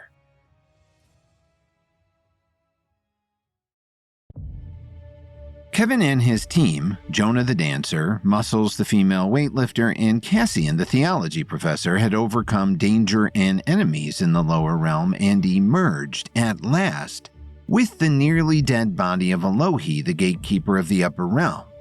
But now Kevin knew that the existence of the upper realm and the safety of Lily and his unborn twins, as well as the survival of the Foundation, rested on Kevin's shoulders. He would have to ensure that Elohi lived long enough for him to find her successor. Silence descended on the upper realm. Everybody gathered around Elohi's body, laid out on the lawn where her beautiful white tower had stood before an earthquake brought it toppling down. Their faces all reflected shock and grief. Each person in the upper realm had traveled here in the hope of refining his or her talents and abilities to the highest level. Each had been greeted lovingly by Elohi, who would have been instrumental in helping them reach the absolute pinnacle of their abilities. "It's not too late," Kevin assured everybody. "That's right," Jonah added. "While we were in the lower realm, Kevin was able to revive the three of us from the brink of death." Jonah motioned to Cassian and Muscles, who nodded enthusiastically. While in the lower realm, DK pretended to be the good Kevin Williams and tried to trick the other three into revealing Kevin's plans. When Kevin interrupted, DK attacked the four friends. DK had all of Kevin's former levels. Even with 4-on-1, Kevin and his friends were no match against a level 7 fighter. The battle left Cassian, Jonah, and Muscles all spent, and also had Cassian stabbed in the stomach with DK's own night dagger, on the verge of death. It was only Kevin's herbal mastery and his ability to gain the necessary items to complete an herbal mixture that had revived his friend. "We must remember," Cassian pontificated, "that this is not the mundane world, this is the upper realm. This is the realm of the mental and spiritual." "Maybe," someone in the crowd spoke up, "but we still feel pain. We can still be hurt and be damaged. Doesn't that mean we could also be killed?" More mutters of distress and panic came from the crowd. "Let's not get ahead of ourselves," Kevin demanded. "I'll start with what worked before. We'll see if that can restore Elohi to us and then go from there." Kevin ordered Cassian and Muscles to bring him firewood while Kevin prepared the same ingredients that he had used to bring his three friends back to life in the lower realm. Kevin, who always had the future in mind even when he was battling evil forces in the present, had brought back a supply of demon rhino horn, knowing he might need it to refine more of the herbal remedy that had restored Cassian when he lay on the brink of death. Now Kevin was able to create another batch of his cure to use on Elohi. In a short time, the mixture was ready. With everyone watching, Kevin applied his herbal cure to Elohi and waited to see what effect it would have. For a brief moment, there was hope. Color returned to Elohi's cheeks. Kevin was sure he saw one of her eyelids twitch. But as time went on, the color faded and Elohi remained as still and quiet as a tomb. One of the upper realm residents stepped forward and put her ear to Elohi's chest. The woman shook her head. "I know you did your best, Kevin," she said. "But I am a cardiologist. I can tell Elohi's heart has been too far damaged for your herbal remedy to restore her completely." "But it's not too late," Kevin pointed out. "The demon rhino horn potion still had some effect on her." Kevin turned to the crowd. When he had first arrived in the upper realm, all of the residents had behaved in a distractible and childlike manner. At first, Kevin thought it was another symptom of the disarray the upper realm had been suffering due to the presence of an interloper, who had entered the higher plane of consciousness without first achieving the correct mental state. In a way, Kevin had been correct. The interloper had turned out to be his old enemy from Chicago, Gwen Archer. But she had actually caused the residents' imbecility directly through a drug she had distributed via butterflies. But Kevin realized what the butterflies were doing, and he had refined an antidote that Kevin and Jonah spread on the butterflies' wings before he and his team descended into the lower realm. It had brought the upper realm denizens back to their previous plateaus of mental skills. All the residents had complete control of their faculties now. Furthermore, every resident was a master in their own field. Kevin knew that as a group they had incredible skills, knowledge, and creativity. Surely working together they could find a way to help Elohi. "We need a way to repair Elohi's heart," Kevin announced to them all. "I'm open to any and all suggestions." We'll try the one most likely to succeed." "What about a patch job?" one man suggested. "That's the first question I ask on my plumbing jobs." The cardiologist shook her head. "The damage is too great. Her heart is irreparable." "What about a mechanical heart?" another person asked. "You know, like the Tin Man?" "It would take too long to build and test," Kevin pointed out. "The longer we wait, the less chance we have of bringing Alohi back." More discussions broke out. Finally, someone shouted, "What about a transplant?" Kevin looked at the cardiologist. "Possible," she said, "but where would we get a heart from?" Almost everybody raised their hand to offer up their own. Each of them knew full well that giving Alohi their heart would mean their own death. Kevin was touched by the selflessness and generosity of the group. "You are obviously all worthy of being here in the upper realm," Kevin announced, "but Alohi would not want any of you to die so that she could live." Silence fell over the crowd. They seemed to be out of ideas. Then from the back came a voice. "What if we could get a heart and no one had to die?" The crowd parted and one man was left standing alone. He looked embarrassed. "Tell us more," Kevin encouraged. The man cleared his throat. "Sorry, I'm really better with animals than people," he explained. "I'm a zoologist, you see. That's what gave me the idea. There are some animals with more than one heart. What if we could take just one heart from one of them and use it for Alohi? That way no one would have to die." The cardiologist considered the idea. "That could work. We already use some animal parts in advanced medical techniques." "What kind of animal would we need?" Kevin asked. "Octopus, squid, earthworms, and hagfish all have more than one heart," the zoologist announced. "Obviously, earthworms and hagfish have hearts that are far too small for a person." "A giant squid could work," someone announced. But Kevin knew the giant squid were very rare and found only in the deepest ocean waters. The Sea of Possibilities probably had a few, but it would take another dangerous and long ocean voyage in his little boat, the good ship Lily, to try to find one. Then the prospect of trying to extract a heart from a giant squid while in open water was enough to make even Kevin's brave heart sink. "There's already a colony of large octopuses living in a tidal cave on the beach," the zoologist mentioned. "I found them when I first came here and meant to study them closer, but for some reason I could never remember to go back." The zoologist hung his head. "I feel so foolish. Animals have been my passion my whole life, and now I've wasted so much of my time here in the upper realm." "Don't worry about that. Time in the upper realm isn't the same as it is in our mundane life," Kevin assured him. "The important thing is you remembered now." A woman whose weathered face showed she had spent a life on the water called out, "If you're going to that tide pool cave, you better put the wind in your sails right smart. The tide of the Sea of Possibilities has already started to turn. You won't have long until it's underwater." "Thank you, Captain," Kevin called back. "I will do just that. And to the rest of you," Kevin pointed at the crowd. Such was Kevin's skill and leadership that each of them felt like he had singled them out personally. Everyone stood a little straighter. "The rest of you, help the good doctor here in preparing an operating theater so that once I return with the heart, we can get it into Alohi as quickly as possible," Kevin instructed them. The denizens of the upper realm immediately got to work forming groups and subgroups, figuring out what was needed, how to source it, and spreading out to bring it all back to the central lawn. "I'm going with you to the tidal cave," Jonah informed Kevin. "Aren't you a ballet dancer?" the zoologist asked. "What good are you going to be with the octopuses?" "I don't know," Jonah replied. "But if you are facing down something that already has as many arms and legs as the two of you put together, a little backup can't hurt." "Well put," Kevin agreed. "Now come on. We're in a race against the tide." The zoologist raced them to the tidal cave.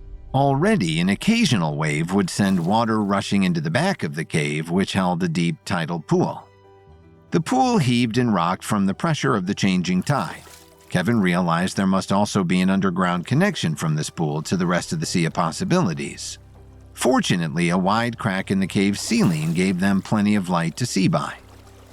"This is where I saw the octopuses," the zoologist announced, looking into the pool. "I think I see one there." He reached into the dark water and felt around. With luck, we can use one of its hearts for a lohi, the zoologist continued. It just has to be big enough to ack. Whatever the zoologist had been trying to grab had apparently grabbed back. He was jerked forward. Kevin grabbed for him only to have the zoologist jerked forward again. Kevin had to let go or risk being dragged down with him. The zoologist disappeared into the water with a splash. Holy cow, Jonah exclaimed as they both peered down into the pool trying to spot the zoologist. What was that? A tremor went through the pool that had nothing to do with the tide. Kevin looked up and his eyes went wide. I think I know. Kevin and his team brought Alohi's near-lifeless body back with them to the upper realm in the hope that she could still be revived. It's discovered that Alohi's heart was too damaged to be repaired, so Kevin, Jonah, and a zoologist set off to see if they could find an octopus to donate one of its 3 hearts. But as soon as they got to the tidal cave, the zoologist was pulled into the water, and only Kevin knew what evil force might be at work. In the cave, Kevin stared past his friend Jonah and across the tidal pool where the zoologist had just been pulled down and disappeared. Rising from the depths of the pool was an enormous domed head punctuated by one enormous eye. I think I know what dragged our friend down into the water, Kevin repeated to Jonah. What? Jonah followed Kevin's gaze. Good Saint Vitus, he exclaimed as the head of a humongous octopus cleared the surface of the tidal pool. Suddenly, a figure flew out of the pool, soared through the air, and came crashing down at Kevin's feet. It was the zoologist launched from the water by one of the octopus's great tentacles. Get behind me, Kevin ordered, pushing Jonah and the zoologist back. The zoologist coughed and sputtered, but otherwise seemed unharmed by his dip in the briny pool. Kevin reached out to the giant octopus with his mind, trying to connect, creature to creature, and to assure the great boneless invertebrate that they meant it no harm. But what Kevin got back was unlike anything he'd experienced from another animal. Throughout his adventures, Kevin used his newfound abilities to communicate directly with all kinds of animals, from insects to rhinoceroses. Although each animal's mind, perspectives, and abilities were different, communication itself was usually a straightforward process. But this time, Kevin only got a sense of anger and confusion from the octopus. There was also a strange sense of motion. In his inner thoughts, Kevin sensed there was more meaning to this motion, but he hadn't had any idea what it was truly conveying. Kevin tried again using language within his mind, hoping to make his message clearer. It had the opposite effect. The giant octopus sent up an angry spray of water, and the sense of motion it returned to Kevin became more chaotic. What's going on? The zoologist wanted to know. I'm trying to communicate with the octopus, but something is going wrong, Kevin replied. Maybe this was a bad idea, the zoologist suggested. Another wave washed into the cave, adding its water to the tide pool. And the tide is rising by the moment. We should get out of here before we're trapped.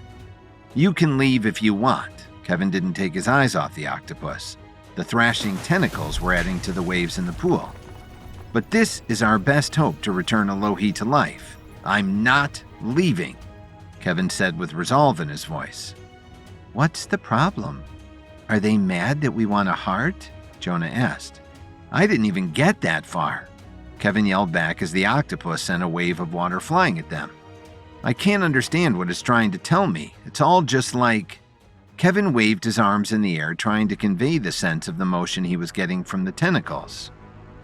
You mean it's like this? Jonah repeated the motion with his own arms.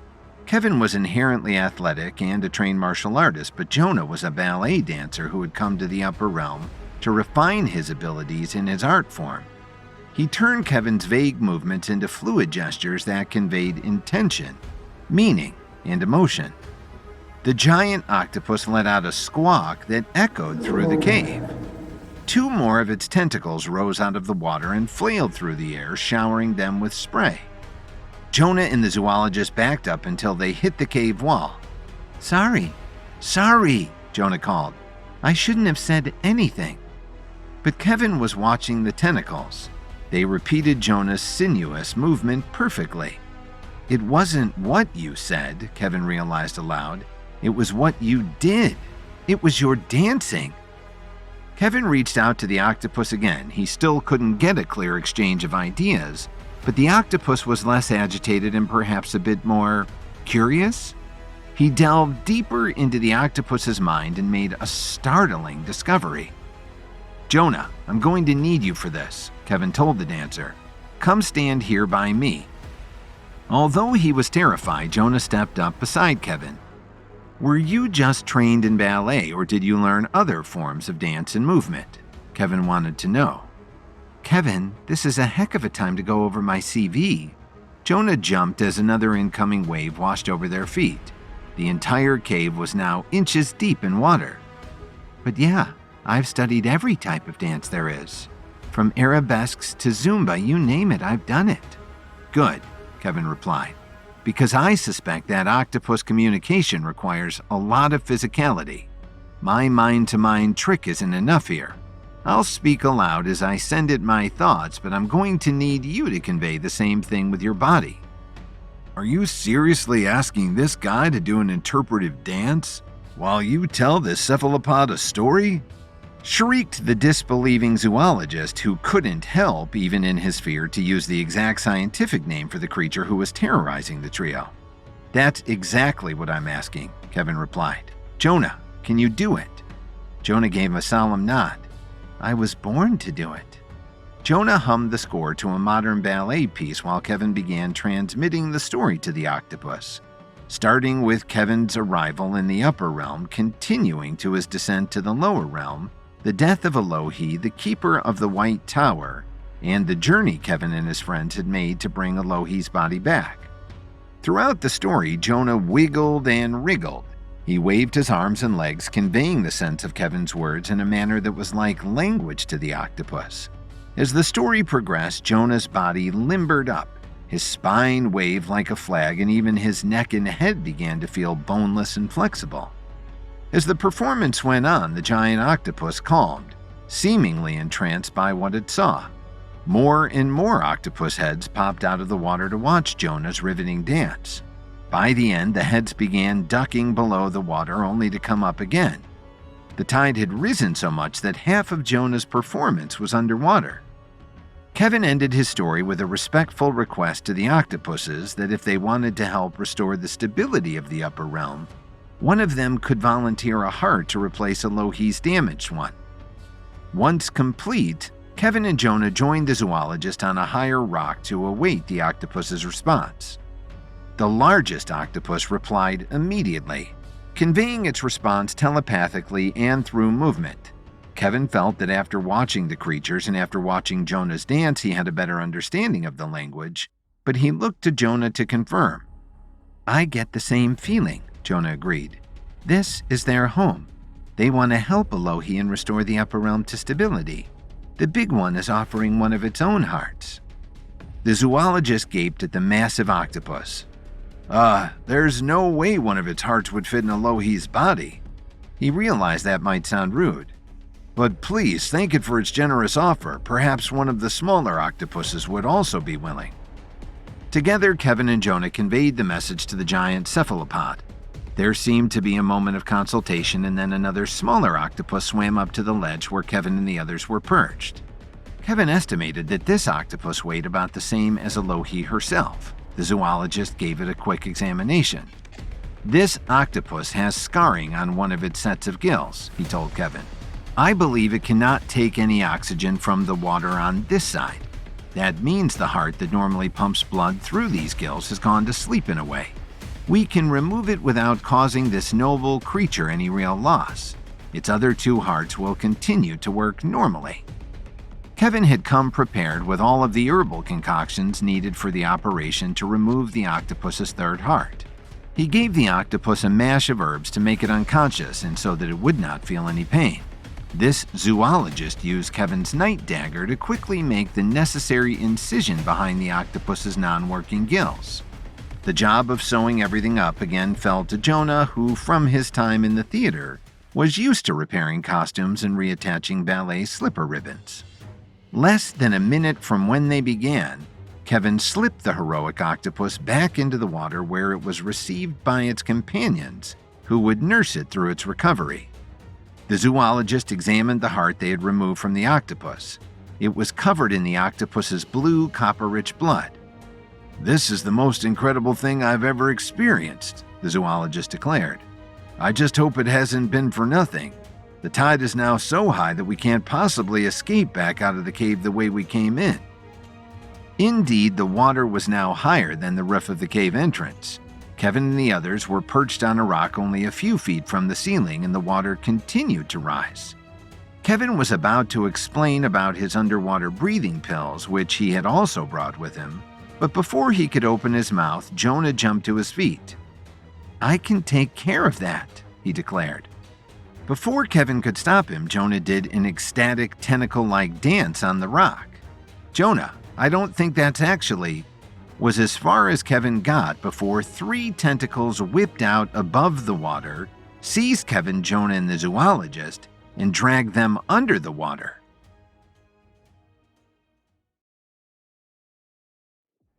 In order to replace Alohi's damaged heart, Kevin, Jonah, and a zoologist convinced an octopus to donate one of its 3 hearts to Alohi. But then the 3 men were trapped in the octopus's cave with the tide coming in and in danger of drowning. Before Kevin could suggest a solution, the 3 were pulled underwater by the Octopus King.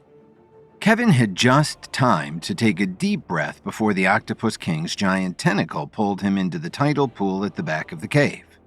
He hoped Jonah and the zoologist had managed to do the same. There hadn't been enough time to plan for a descent into the churning waters, and though Kevin was grateful for the octopus's help, it had come too quickly even for Kevin's instincts. Kevin clung to a satchel where the precious donated octopus heart was stored as he zipped through the darkening water. Although he had a supply of underwater breathing pills ready to go, he couldn't extract them at this speed without risking losing the rest of the satchel's contents, much less finding a way to get the powerful pills to Jonah and the zoologist who were alongside him in the octopus's lengthy tentacles. Kevin felt the pressure grew as the octopus dove deeper. Kevin got a glimpse of Jonah and the zoologist before the water got too dark to see. Jonah looked serene, but the zoologist's eyes were already bulging at the strain of holding his breath. Octopuses are not the most graceful swimmers. They use a kind of jet propulsion, blasting water through a muscular tube in their bodies, which sends them backward in a series of jerky bursts. It was not a comfortable motion for a human, but the king octopus was very large and could move very fast when it wanted to.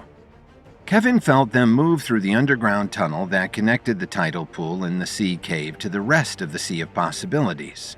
The pressure of deep water lessened, and Kevin found he could see through the dark depths a little better as they began to rise. Before he or the others knew it, they were hurtling toward the surface. The king octopus did an about face at the last moment, tossing the 3 men like frisbees through the water's surface and onto the shore of the Sea of Possibilities. They hit the soft, warm sand hard, but without any real damage. Kevin looked back to the water to see the giant king octopus wave a tentacle in farewell. Soggy and sputtering water from his lungs, Jonah jumped to his feet and performed a full-body interpretive dance of a wave back to the king octopus. Jonah's skills as a dancer had been invaluable in helping Kevin communicate with the kinetically attuned invertebrates. "Is everyone okay?" Kevin wanted to know. "All good," Jonah confirmed. Although he was breathless, he sounded excited. "Kevin, I think I just invented an entirely new octopus-inspired genre of ballet. I can't wait to get back and introduce it to the dance world." Kevin made a mental note to connect Jonah with Madame Spatzel once they all returned. He had a suspicion that their unique styles of artistry would mesh beautifully. Jonah could be an invaluable contributor to Kevin's projects in Hollywood. Then Kevin turned to the zoologist. "Are you okay too, my friend?" he asked. The zoologist was still on all fours, coughing up lungfuls of the waters of the Sea of Possibilities. "That was..." He was forced to pause as he brought up more water. "Awesome," the zoologist finished. I must immediately change the focus of all my work to human-octopus communication, not to mention the potential to revolutionize the entire heart transplant process. Let's not count our hearts before they're beating, Kevin admonished. We need to get back to Alohi and the cardiologist so she can perform the operation. The men raced up the beach and then scaled the cliff to return to the mainland of the Upper Realm. Fortunately, the Octopus King had deposited them as close to the site of the destroyed White Tower as possible. When they returned, Kevin found that the other denizens of the Upper Realm had been busy. The White Tower had been destroyed in the last major earthquake to hit the Upper Realm, and Kevin hadn't seen any other buildings or structures. Instead, the residents had set up an open-air operating theater and assembled all of the tools and supplies that the cardiologist needed to switch out Alohi's damaged heart for the heart from the octopus. Everyone was happy to see Kevin and the others return so quickly and successfully. There was no time to waste. Kevin lent the cardiologist his night dagger, and several other residents of the Upper Realm with medical expertise joined in the procedure. Faster than anyone believed possible, the operation was over. Alohi's damaged heart was replaced with a healthy octopus one.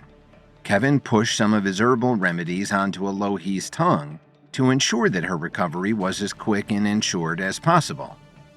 As before, the color immediately returned to Alohi's cheeks. Kevin could even spot a tiny flutter of one of her eyelashes.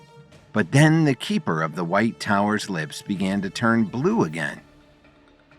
I don't think it's working, worried the cardiologist. Maybe we really are too late to save Alohi. But Kevin had a different idea. I don't think that's it, he disagreed. Octopus blood is blue due to the high amount of copper in it. This could just be the effect of the octopus's blood in the heart working its way through Alohi's body. It still might not be enough, the cardiologist shook her head. The human heart has 4 chambers. The octopus heart you brought me only has 2. Normally that could be enough for a human to live on, especially here in the Upper Realm, but this new heart might not have the power to start up again from a dead stop. Then I'll just have to give it some help. Kevin reached into the incision in Alohi's chest and massaged the new heart. He could feel it warming to body temperature as Alohi's blood began to flow through it. It's working, Kevin told the others. Alohi's color continued to improve. Soon Kevin felt the heart pumping under his hand of its own volition. That's it, the cardiologist declared. You did it, Kevin. This transplant is a success.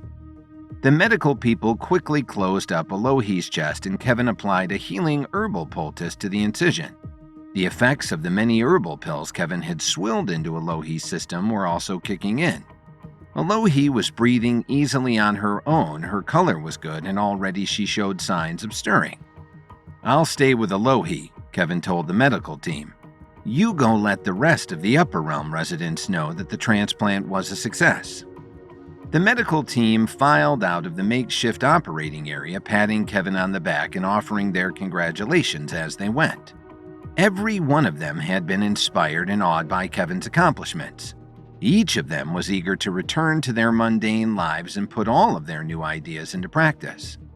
Moments later, Alohi's eyes fluttered open and focused on Kevin. Kevin, she whispered, what happened? She tried to sit up, but Kevin gently eased her back down. You shouldn't move yet, he told her. You've been through a lot. What's the last thing you remember? Alohi thought back. The last thing I remember is dying in the lower realm. A lot has happened since then. Kevin told her of battling his former mentor turned enemy Vincent Reeves, of the long trek back up through the lower realm to the upper one. He told of his dark doppelganger, DK, killing his companion Cassian, and he told her of the new pill that used the horn of a demon rhino that Kevin created to bring Cassian back from near death. Finally, he told Alohi about the generous octopus who had donated one of its hearts so that she, as keeper of the White Tower of the Upper Realm, might live. Except there's really no White Tower now, Kevin finished. It fell in an earthquake. But I'm sure now that you're alive and will soon be well, the Upper Realm will be good as new very soon. Oh, Kevin, Alohi sighed. You've done so much for me and gone through so much. It breaks my beautiful new heart to tell you that it still may not be enough." "Not enough?" Kevin exclaimed. "Then tell me what else we must do. I figured out what was causing everyone in the Upper Realm to act so strangely and cured them. You now have a small army of intelligent, determined people ready to tackle any task." If only it was that simple. Alohi gently touched Kevin's face. She could see his distress and his determination. Alohi told Kevin, "The problem is that even with this new heart, I am still dying."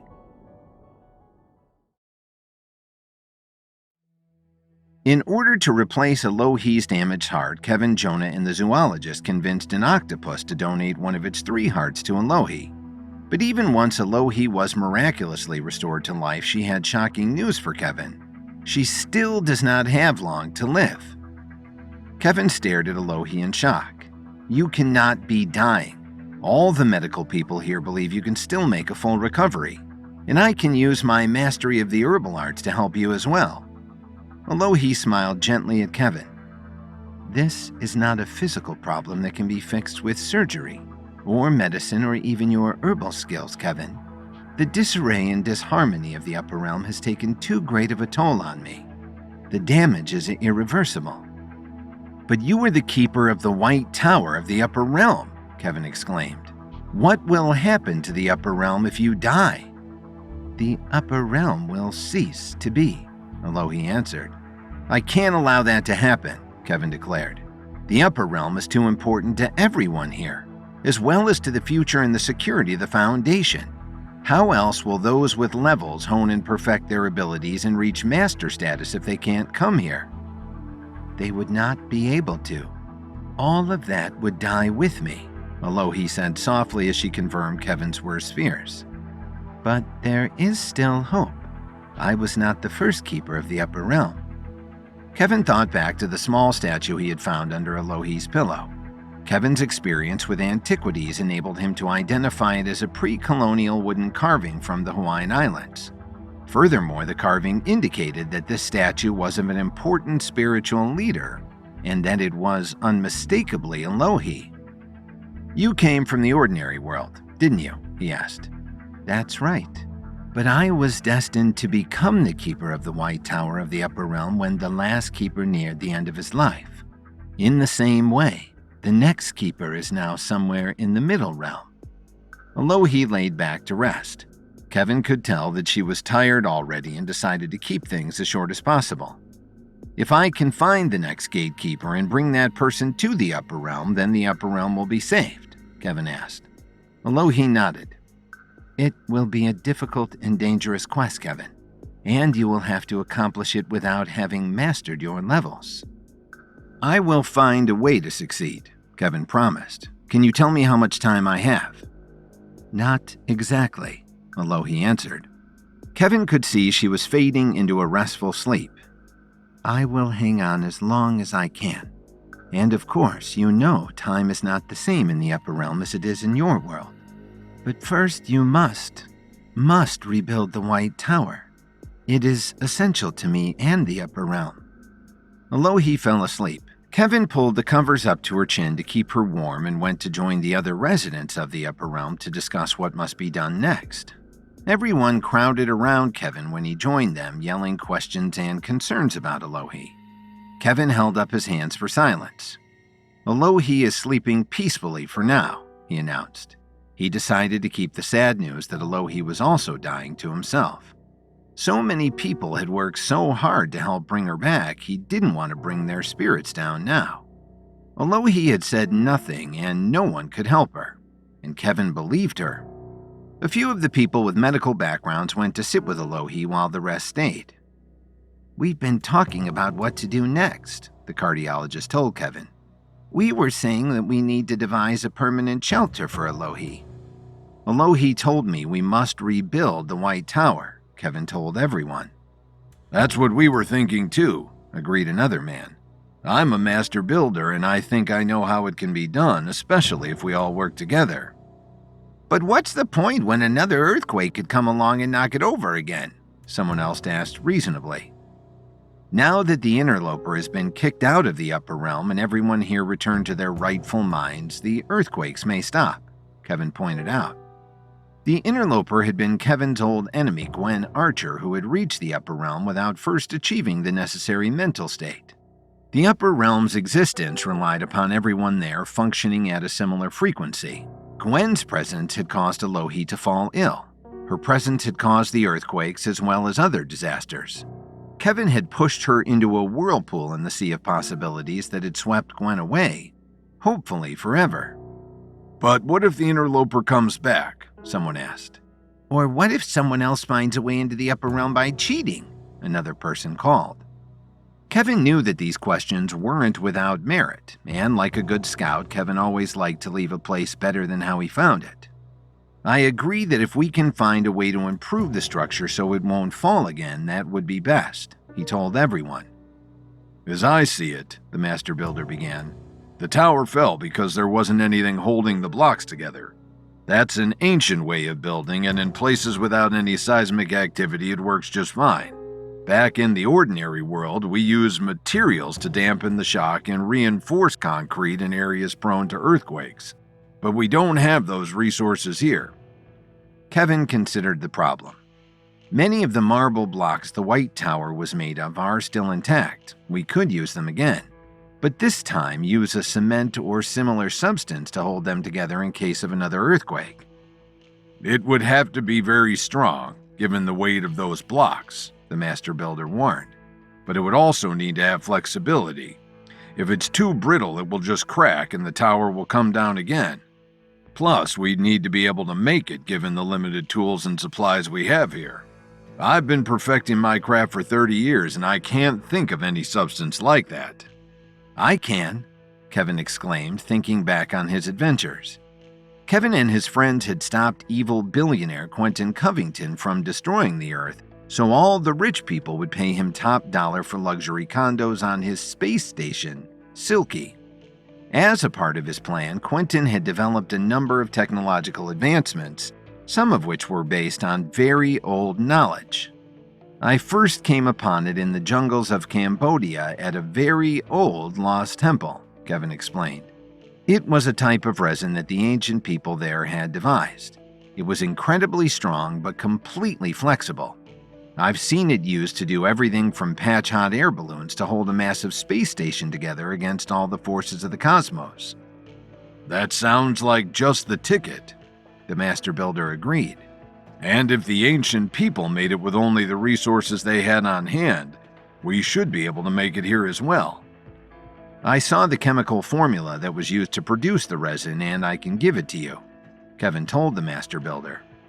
On his adventures, Kevin had visited all of Quentin Covington's secret bases and had even acquired the blueprints to his doomsday machines. But there's one component we might have trouble locating. What's that? The builder wanted to know. In order to make the resin, the ancient Cambodians used the saliva of a very rare kind of frog known as the splendid poison frog. It hadn't been seen in 50 years, and I had to have a giant spider lead us to the last community of splendid poison frogs, deep in the jungle, Kevin told him. The builder looked confused. You had a giant what lead you to a poison, huh? The master builder couldn't tell if Kevin was losing his mind or making a joke. Now you're the one who's acting like an imbecile, mister, he declared with disbelief. Trust him, said the zoologist who had gone with Kevin to find the octopus that had donated one of its 3 hearts to save Alohi. This guy has a way with animals that even I had to see to believe. I think I need to see it myself too. The master builder crossed his arms. I won't start rebuilding the tower until I know it can be done right. You bring us this frog, then we'll talk. The other residents of the upper realm grumbled among themselves as they walked away. Kevin didn't mind. He was used to being underestimated. Sometimes he actually preferred it. I believe you, Kevin, the zoologist assured him. I've seen a remarkable variety of animals since I've been here. I wouldn't be surprised if your splendid poison frogs are here too. Tell me more about them. Kevin told the zoologist everything he could think of. The zoologist finally nodded. I think I've seen an environment very like the one you've described. Follow me. Kevin shouldn't have been surprised when the zoologist led him back to the very spot Kevin had first encountered when he came to the upper realm, the lily pond.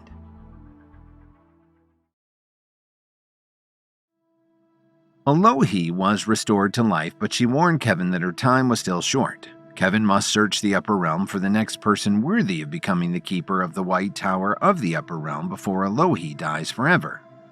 But first, Kevin must rebuild the White Tower, which had been knocked over in an earthquake. His first step is to recreate a miraculous resin, which requires locating a rare type of frog. Kevin stared over the lily pond where he had first landed when he had come to the upper realm. "Do you really think the rare splendid poison frog could be here?" he asked the zoologist who had accompanied him to the pond. "I do," the zoologist nodded. "Haven't you noticed the upper realm is something like the Garden of Eden or even Noah's Ark? I've seen more species of flora and fauna here than I've seen in all my time as a zoologist in the ordinary world." "I've noticed that too," Kevin agreed. During his short time in the upper realm, he'd encountered a wide variety of animals, from whales to penguins, from octopuses to giant butterflies. He'd even met an amicable yeti, though she was as much a person as any human. "And not just the animals we have in the ordinary world," the zoologist went on to explain. "I saw a flock of dodos on the north side of the upper realm. They've been extinct for over 300 years. I think I even spotted an elephant bird, and they haven't been seen for 1,000 years or more." "That's encouraging," Kevin nodded. In the ordinary world, the splendid poison frog only existed in one tree deep in the Cambodian jungle. But without it, we won't be able to make the resin that will hold the White Tower together, no matter what earthquakes may come. "We won't have to hurt the frog, will we?" the zoologist asked nervously. "I know the octopus we got Alohi's replacement heart from volunteered to give us one of his, but octopuses have 3 hearts, and that heart had gone dormant due to the damage to its gills." "We won't need to harm the frog at all," Kevin assured the zoologist. "We only need the tiniest sample of its secretions." Kevin sighed. "The hard part is identifying the frog. It looks very much like other frogs, some of which are poisonous or can cause humans to hallucinate." "Then we'll just have to test them all," the zoologist decided. Kevin stood on the bank of the lily pond. Looking at the lovely lilies floating on its surface made Kevin think of his own darling lily. Although time was different in the upper realm than it was in the ordinary world, Kevin felt like they had been apart for far too long, especially when there were still so many dangers they were both facing. Kevin tried to put it all out of his mind. The sooner he focused on the task at hand, the sooner he could get back to Lily. He reached out with his mind and made contact with all the frogs living in and around the lily pond. Soon, frogs were coming at Kevin from all directions. They hopped from the water. They climbed from the mud. They jumped down from the tree shading the pond. "Kevin, you're incredible," the zoologist exclaimed as the frogs formed a loose circle around them. "Let's save the superlatives for when we found the frog we need," Kevin replied not unkindly. "Or better yet, save them for when we have the White Tower standing again." Kevin and the zoologist sorted through the frogs. Kevin dismissed all the frogs and a few confused toads that Kevin could automatically tell were not the splendid poison frog they were looking for. Kevin sent them on their way with his thanks. Soon there were only 2 frogs left. Kevin was sure one of them was the splendid poison frog, but he couldn't tell which. They looked identical. Probing their minds got him no answers either. "There's no way I can get the answer this way," Kevin said at last. "I'll just have to test each of them." "Let's start with this one." The zoologist grabbed the first frog, but in his enthusiasm scared the poor creature. Panicked, the frog leapt from the zoologist's hand without looking and smacked into Kevin's face. Kevin had just opened his mouth to warn the zoologist to be gentle and got a mouthful of frog for his trouble. He quickly spat the frightened frog into his hand and made sure it was okay. The frog was unharmed, but felt it really had enough for one day and hopped off as quickly as possible. "I'm so sorry, frog," the zoologist called after it. He turned to Kevin. I'm sorry, Kevin. What will we do if that was the splendid poison frog? I don't think it was, Kevin told the zoologist. Why is that? The zoologist wanted to know. Because my mouth has gone numb, Kevin replied before keeling over. Kevin found himself lost in a swirl of colors, motion, and imagery, each more terrible than the last. Kevin saw his mother-in-law, Dorothy, laughing hysterically as she stood in the doorway of the suburban home he shared with Lily and their families, pets, and friends. They don't love you anymore, Kevin. I'm free of you now. Free at last. Free at last. That's not true, Kevin tried to yell. He ran forward, but Dorothy slammed the door in his face. Kevin tried the knob, but it was locked. He pounded on the door, calling for Lily, his parents, or anyone to let him in. But all he could hear through the door was Dorothy's cackling laugh. There was another swirl of colors, motion, and imagery, and Kevin found himself outside Chicago's main police station. Corrupt police officer Kelly Emmett walked a man in an expensive suit out of the door and shook his hand. Just one more thing and you're a free man again, Mr. Smart, she told the man. Kevin realized the man was Hayden Smart, the man who had run against Lily for the office of mayor of Chicago. Hayden had erroneously blamed Kevin and Lily for the death of his brother and tried to kill Lily at their gender reveal party by firing fireworks at Lily. Hayden smiled and handed Officer Emmett a thick stack of money. Here you are, officer. Now that Kevin's away so much, I'm sure I'll have no trouble finally killing his wife and the babies in her womb. No problem at all, Officer Emmett agreed, and they both laughed like it was the funniest joke they had ever heard. Kevin tried to run to them.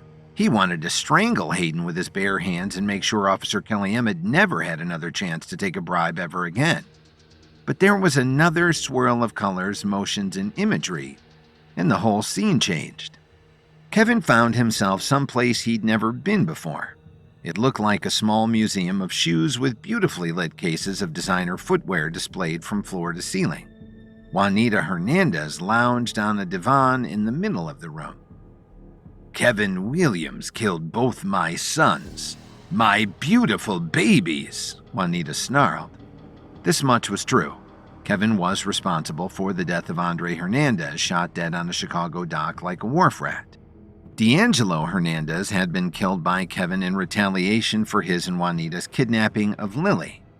Both men had been evil and corrupt. Kevin had no choice but to put them down like mad dogs.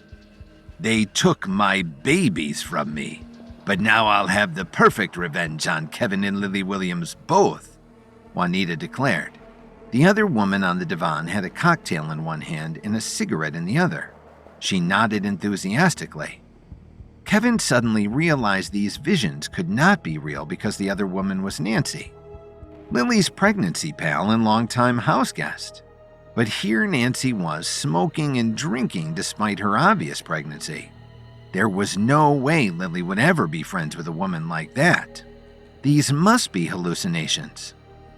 Kevin forced his mind back to reality. His mind didn't want to go. The swirls of colors, motion, and imagery moved faster, making him dizzy and disoriented. He saw Lily's beautiful face swimming before him. Lily screamed in horror. Oh, no, my babies! My babies, not my sweet babies!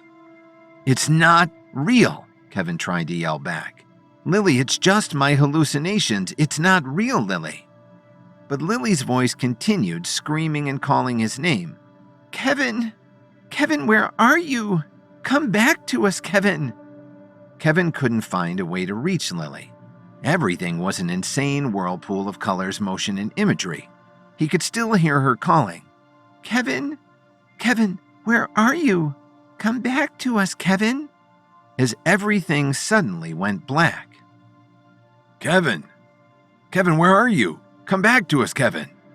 Kevin could hear the voice, but knew this time it wasn't his darling Lily. He opened his eyes and found himself lying on the grass beside the lily pond in the upper realm. The zoologist was bent over Kevin with concern. He smiled when he saw Kevin open his eyes. Oh, good. You're okay. You gave us both the scare.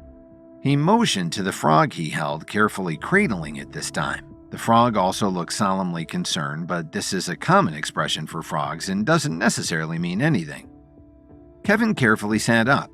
How long was I out for? Not long, the zoologist confirmed.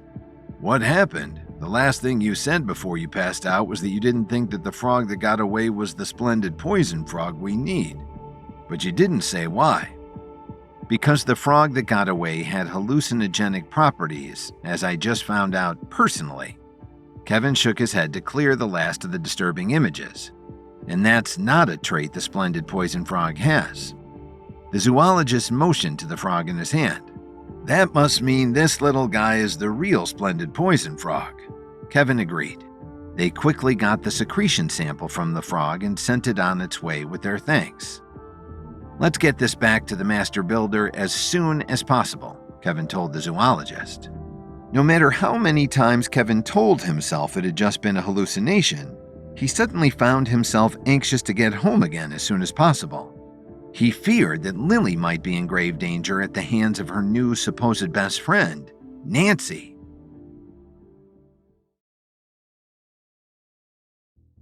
During Kevin's search for the splendid poison frog in the upper realm's lily pond, he was tainted with the hallucinogens of another frog and sent into a vision that had him fearing that Lily is in danger, in the real world at the hands of her supposed friend, pregnancy pal Nancy.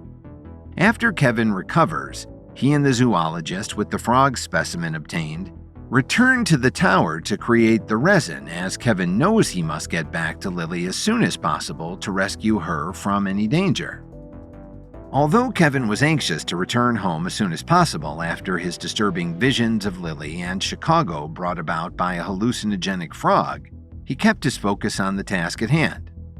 Returning to the site of the fallen White Tower, Kevin quickly used the secretion he had acquired from the rare splendid poison frog to whip up a fresh batch of the miraculous resin that he had first encountered at an ancient temple in the jungles of Cambodia. The resin was incredibly strong but completely flexible. Kevin had seen it used to do everything from patch hot air balloons to hold a massive space station together against all of the forces of the cosmos. Best of all, since it had been devised by an ancient people, Kevin could recreate it with supplies already at hand in the upper realm. For the other upper realm denizens, Kevin made a demonstration of the resin's abilities by using it to attach an acorn to a block of marble and inviting the strongest person present, the female bodybuilder who called herself Muscles, to try to pull it off. Not only did the resin hold, but Muscles actually dragged the heavy block several feet without the acorn coming free. This is incredible stuff, the master builder exclaimed. I can't wait to use it back in the ordinary world. Kevin shook his head sadly. None of us will remember what happened here in the upper realm when we go home. We came here to refine our levels, and that's all we can take back with us. And we won't even be able to do that much if we can't get this tower standing again. The master builder looked worried. We can reuse a lot of the blocks of marble that had been part of the tower originally, but some of them shattered when the tower fell. We'll have to quarry new stones to replace them. Do we know where we can do that? Kevin asked. Maybe. I heard there's a quarry along the coast. If you head north, you can't miss it, supposedly. But I should stay here and get things organized and get another batch of your wondrous resin going. The master builder scratched his head in worry. I never wanted to be in two places at once so badly in all of my life. You stay here and get things organized, Kevin told him. I'll go scout the quarry. The master builder agreed and told Kevin what information about the quarry to bring back, assuming the place existed and that Kevin could find it. For once, Kevin set off alone. All hands were needed at the building site if they were going to get the tower back up in record time. After less than half an hour of walking along the headland, Kevin found the quarry. It abutted directly against the sea of possibilities with high white cliffs of marble dropping down to a narrow beach below. They still showed the signs of where some long-ago residents had carved out the stones to build the original tower. Kevin climbed down the cliffs. It was easy since the former cuttings had left stair-like ledges all the way down. Kevin noted with satisfaction that the cliffs were close enough to the water to make floating the quarried stones on rafts relatively easy. But then he noticed a part of the cliffs had been stained black with soot. Someone had been burning a fire in a little cave. Curious, Kevin stepped into the cave to see who had been staying there. To his surprise, he found Gwen Archer crouched over the remains of a fire. She jumped to her feet as soon as she saw Kevin. She was dirty and bedraggled. She obviously had been living rough since Kevin had pushed her into a whirlpool in the middle of the sea of possibilities. "So, you finally come looking for me," Gwen declared. "Actually, I wasn't looking for you at all," Kevin replied honestly. "I was hoping you had drowned or been expelled from the upper realm when I had pushed you into that whirlpool." "It'll take more than that to get rid of me," Gwen declared. "Then how about this?" Kevin withdrew his night dagger and held it ready to throw. He and Gwen both knew Kevin could hurl the dagger directly into Gwen's chest. Even the levels that Gwen still had wouldn't save her from Kevin's hard-won martial arts skills. "Wait, please," Gwen pleaded. "I know I can't stay here in the upper realm, but there has to be something I can trade with you in exchange for my life." Kevin considered this. Gwen was the interloper who had thrown the upper realm into disarray by entering without first achieving the necessary mental state.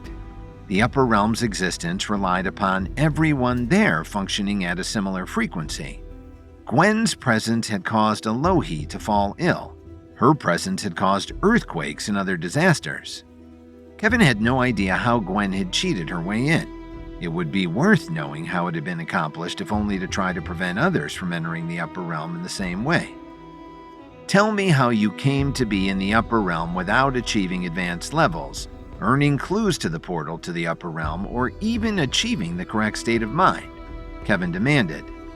"It was Vincent Reeves," Gwen immediately said. "He hates you, you know." "I know," Kevin agreed. This admission by Gwen did, in fact, only confirm for Kevin what he knew. But he had to hear it from Gwen to ensure that Kevin was not yet again the victim of one of Vincent Reeves' brilliant acts of deception. "I encountered him again in the lower realm recently. He's never made it a secret that since I cut off his hand, his hatred of me has been growing." "It's not just because of that, Kevin," Gwen informed him. "Vincent hates you for your innate sense of fairness and justice. Vincent sees those qualities as weaknesses and liabilities. The fact that you keep beating him despite those liabilities drives him crazy." "I think my sense of fairness and justice are assets, not liabilities," Kevin said proudly. "But the fact that I just cut off Vincent's other hand in the lower realm isn't going to help our relationship either." Kevin adjusted his grip on the night dagger. "You still haven't answered my question, Gwen. How did you cheat your way into the upper realm?" Gwen raised her hands defensively. "It was the doorway of the damned." "The doorway of the damned only leads from our world into the lower realm," Kevin contradicted. I know, Gwen said quickly. "Vincent took me through the doorway of the damned into the lower realm. From there I was able to get to the upper realm through the hidden passageway under the White Tower," Kevin finished. "All the pieces were falling into place for him. We'll have to block that passage when we rebuild the tower." Suddenly, Gwen was smiling. "No, you won't, Kevin." "How do you think you're going to stop me?" Kevin demanded. "Like this." Gwen scooped up a handful of ashes and threw them at Kevin's face. Too late, Kevin realized they were no ordinary ashes. They had the strong scent of herbs. It was some kind of weapon. Lightning fast, Kevin threw his night dagger. Gwen used all of the speed of her 3 levels to try to dodge, but the blade plunged into her shoulder at the same time as the ashes hit Kevin in the face. "What did you do to me?" Kevin gasped right before he fell over, unconscious. Gwen plucked the night dagger from her arm and let it drop to the ground with disgust. God, that hurt. She tore a piece of her shirt and bound the wound before marching to Kevin and kicking him in the head. "That's for my arm, Kevin Williams," she spat. She waited to see if Kevin would stir, but Vincent had been telling the truth about the packet of herbs he had given her the last time they met. Kevin was out cold. Gwen could only hope Vincent had told the truth about what else he claimed the herbs would do. which was to erase all memory of Gwen in the upper realm from Kevin's mind. There was still much Gwen needed to accomplish, and she didn't want Kevin dodging her footsteps, either here or once she returned to the ordinary world.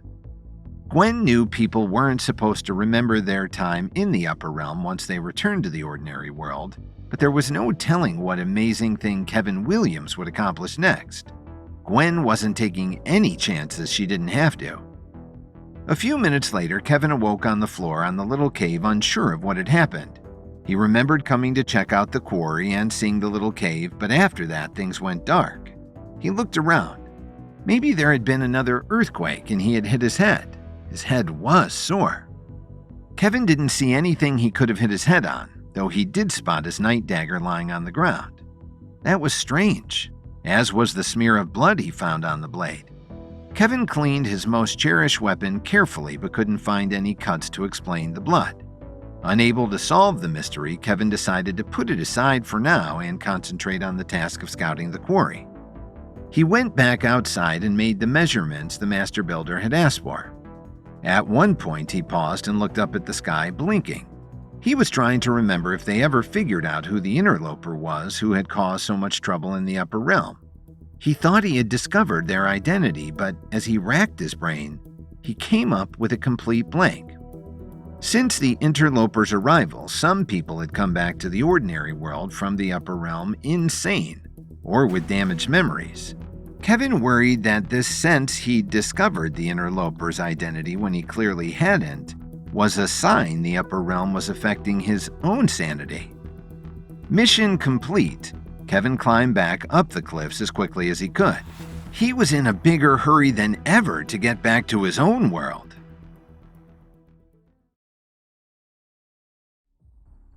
When seeking the white stone to rebuild the tower, Kevin finds Gwen Archer hiding out in a cave. She survived the Sea of Possibilities whirlpool and now is able to cast a spell on Kevin, thanks to a potion of herbs given to her by Vincent Reeves, which will erase all of Kevin's memories about Gwen's role as the interloper in the upper realm. Rebuilding the tower went faster than any of the residents of the upper realm thought possible. Those with building skills worked closely with others who had engineering backgrounds and chemistry experience. As the tower grew, several of the builders recovered their levels, allowing the process to go even faster.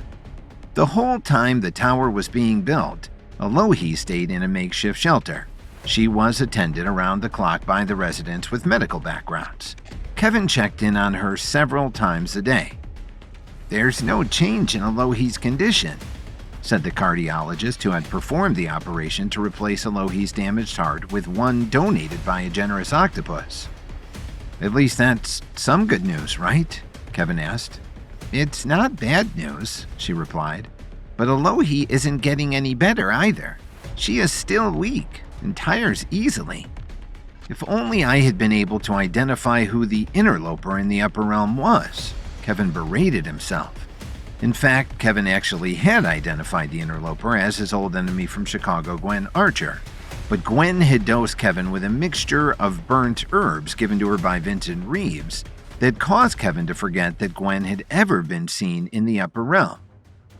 "Kevin, don't beat yourself up," the cardiologist said as she tried to comfort him. "Honestly, I don't think it would have made a difference. By the time you got to the upper realm, Alohi was already falling ill. The damage had just been too great. I think Alohi is right when she says that she'll never recover, but it's impossible to say how long she might last." Kevin's heart remained heavy even when construction on the White Tower was completed. Everybody gathered together on the lawn for a big celebration. The White Tower was as beautiful as it had been before, and now it was also strong enough to withstand even the worst earthquake. They carried Alohi up the winding stairs to the top of the tower. Her room there had been refurbished, with artisans crafting new furniture and weaving her fresh, soft bedding and billowing curtains that caught the fresh breeze. Alohi was gently laid on the bed by the bodybuilder Muscles, after which the cardiologist fussed around her, making sure Alohi was perfectly comfortable. Finally, Alohi shooed them both away. "Thank you all for the work you've done to restore the White Tower of the Upper Realm," Alohi pronounced. "I cannot tell you how grateful I am. Without each and every one of you, the upper realm might have already fallen by now. I'm so sorry to have to tell you that you all must now return to your ordinary world." A ripple of unease went through the crowd. All of them had toiled long and hard in the ordinary world to master their arts and skills, build their levels, and finally achieve the mental state necessary to enter the upper realm. The upper realm was supposed to be their opportunity to refine their levels to the highest degree and become true masters.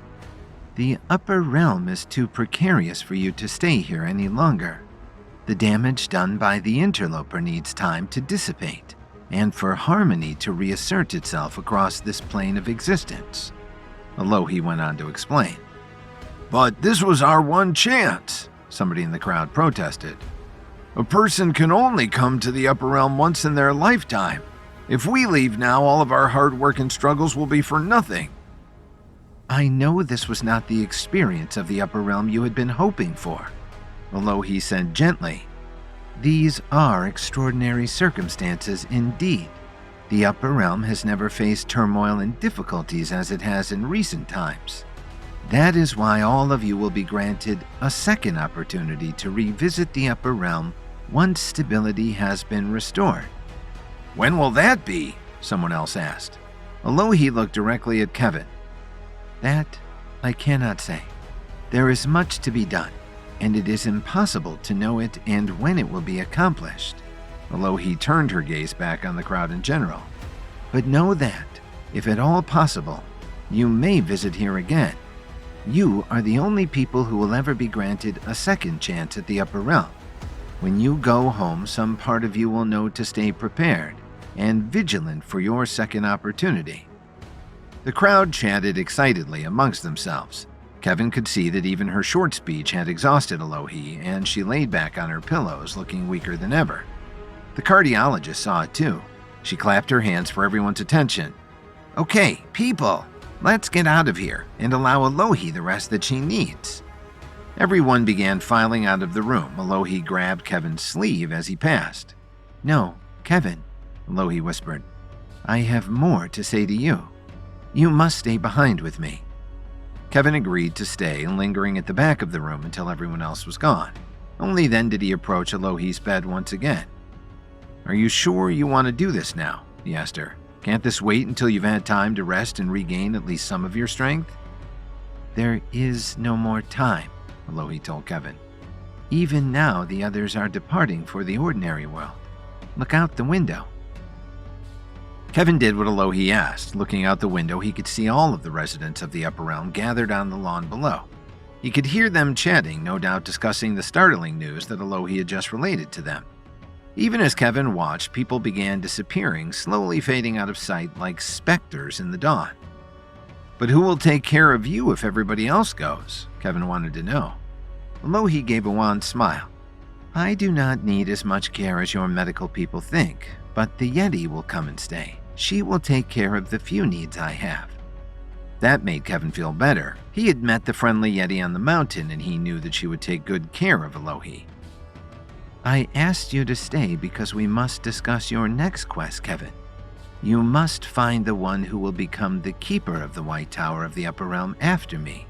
And it is imperative that you find that person before I die. Promise me that you will accept this quest and do everything in your power to be successful," Alohi demanded of Kevin. "I know how important the Upper Realm is," Kevin began. "As always, I will do anything in my power to protect the Foundation, and that means ensuring the Upper Realm remains available to those with the dedication and tenacity to reach it. But how can I accept a quest to find your successor when I know I won't remember any of this when I return to the ordinary world? Nobody brings their memories of the Upper Realm back with them." "Do not worry about that," Alohi told them. "It is within my power to give special dispensation for you to keep your memories of the Upper Realm. Everything you remember right now, you will carry with you back to your ordinary plane of consciousness." "Thank you." Kevin bowed his head, humbled by the extraordinary gift that she was granting him. Never before had anybody been allowed to bring back their memories of the Upper Realm. "In that case, I promise that I accept your quest to find your successor, the next keeper of the White Tower of the Upper Realm." Alohi laid back on her pillows. A little of the strain left her face now that Kevin had made his promise. Thank you. I will rest easier knowing you are seeking my successor. Before I go, is there anything you can tell me to aid me in my quest? Kevin asked respectfully. How much time do I have? Where should I begin looking? How will I know the successor when I find her or him? I cannot say exactly how much time you will have. Time does not work the same way in your ordinary world as it does in the upper realm, but I promise I will hold out as long as I can. Alohi took a moment to gather her strength before continuing. As for where you should look or how to know my successor, I cannot tell you. That you will have to find out for yourself. Now come close to me, Kevin. Your time here in the upper realm is almost at an end, and I still must ensure you keep your memories when you return to your world. Kevin came close to Alohi's bed, leaning over her. Alohi reached up and placed a gentle kiss on his forehead before pushing him back. Although it was the slightest of pushes, Kevin felt himself falling backward and then down, down, down into swirling darkness. Kevin and the other residents of the Upper Realm rebuilt the White Tower, but the Upper Realm had still not recovered from the disarray caused by the interloper. Worse, Alohi, the keeper of the White Tower of the Upper Realm, was dying. She returned all the residents of the Upper Realm to the ordinary world with the promise they might return once its stability was reestablished. But Alohi had a special mission for Kevin. He must find Alohi's successor, the next keeper of the White Tower of the Upper Realm. Unfortunately, she cannot help him with his quest. She can only ensure that Kevin will keep his memories of the Upper Realm when he returns to the ordinary world, a gift no one else has ever received. Then Alohi dismissed Kevin from the Upper Realm, sending him hurtling through darkness. Kevin felt himself falling, getting further from the Upper Realm, which was a tiny spark in the distance, and which was getting smaller with each tumble through space that he took. It felt like he would fall forever. At the same time, his consciousness continued to shrink. It compressed down until it filled only his head, then only his brain, and then only a single one of his cells. Pressure mounted as Kevin's compressed mind took on the density of a black hole. His whole being was suddenly no more than a single tiny atom. And yet, somehow, in that moment, a new vision came to him. The most beautiful girl in the world was looking up at him and holding out her hand to greet him for the first time. "Hello," she said in her lovely voice. "My name is Lily. What's your name?" It was the first moment Kevin had ever met his darling Lily. It was the moment he had fallen in love with her. The moment that everything became possible for Kevin Williams. "Lily!" he exclaimed and tried to reach for her hand. "It's me. It's Kevin." But somehow he seemed to shoot right past her. He tried with all his might to turn back to her, but he had no control over his movements. Lily's mother, Dorothy, swam into Kevin's view. Her arms were crossed and she was scowling like she so often was. "Lily, I swear that if you marry that loser, Kevin Williams, I'll spend every day of the rest of my life making that man's life a living hell." Kevin's heart sank. Dorothy may be an unpleasant harridan, but no one could say she wasn't a woman of her word, which was really bad luck for Kevin. Kevin was grateful when his vision of Dorothy flashed past just as quickly, but it was replaced by a vision of his father, Alan Williams. Alan was shaking his head in sorrow and disappointment. "Kevin, how could you make such a foolish investment? You've ruined our family." Kevin tried to backpedal as Alan flew past. "But Dad, it wasn't a bad investment. It all paid off. I saved the family. I'm a billionaire now. I swear it." But just as before, Kevin had no control of anything in this strange time and place. The next person to appear was Kevin's Uncle Thomas. This wasn't Uncle Thomas as he was now, trapped in a medical coma and unable to harm anyone. This was Uncle Thomas when he was still hale and hearty and dangerous. "Just you watch, Kevin," Thomas raged. "You have shamed the family with your embarrassing investment. You will have to leave all of the Williams family's enterprises, and everything that you have will be mine, all mine." "You can't take it from me," Kevin tried to yell back. "I won't let you. I don't need you." But then a voice came out of the darkness. "Mr. Williams, I'm calling you from the hospital. Your wife, Lily Williams, is in the emergency room." The voice was familiar, but from long ago. Kevin couldn't place it, couldn't even see who was talking. "What? Lily? Is this happening now? Is this a memory?" "Sir, we can't really give out details on the phone, but I suggest you get here as soon as you can." The voice rang out, chilling Kevin. Kevin's heart started racing. Is she in critical condition? Is my wife going to die? But the voice was fading away. "Wait, come back. I have to know what's going on." But the voice was replaced by another vision, this time of a mechanical creature. It was Athena, the combat artificial intelligence-infused robot he had built to train for the epic clash. Kevin relaxed. He had trained with Athena so many times she was like an old friend. But then Athena slapped him across the face. Hard. "Ow! I didn't ask you to do that this time," Kevin complained. But the slaps kept coming, followed by a punch to the stomach and a blow to his nose. Without control of his body, Kevin had no way of fighting back against Athena, the enemy he had created for himself. He couldn't even get his hands up to protect himself. "Come on, Kevin!" The voice of Zara rang out. Zara was the computer expert who had helped Kevin create Athena. "You're never going to win the epic clash like that." "But I already won the epic clash," Kevin protested. "That was so long ago. Why are—" Athena's next blow passed right by Kevin and she faded from view. Kevin would have been relieved if he wasn't dreading what terrible vision might come to him next. The next vision wasn't of anybody he knew. It was a faceless maverick Kevin had encountered on a tiny private island somewhere in the Caribbean. It was nobody special in his life. Kevin couldn't even remember now if the man had had levels or not. It wasn't actually important because what the man did have was a very large gun, and he was pointing it right at Kevin. "No," Kevin said again. "This isn't how it happened. There was someone else there. There was Gary." Kevin looked for the strange man who'd been cast away on the island by his evil boss. Gary had interfered at the last minute and saved Kevin's life, but there was no one else in the blackness. Kevin was alone. The man's finger tightened on the trigger. Kevin shut his eyes. There was the sharp crack of a bullet, but Kevin felt no pain. When Kevin opened his eyes again, he was staring into the face of his old enemy, Mario Kessler. It's me again, Kevin. Mario Kessler, the last surviving member of the great and powerful Kessler family. The man who was going to win the epic clash. "No," Kevin protested. "It can't be you. You're dead. We launched you into space for real this time."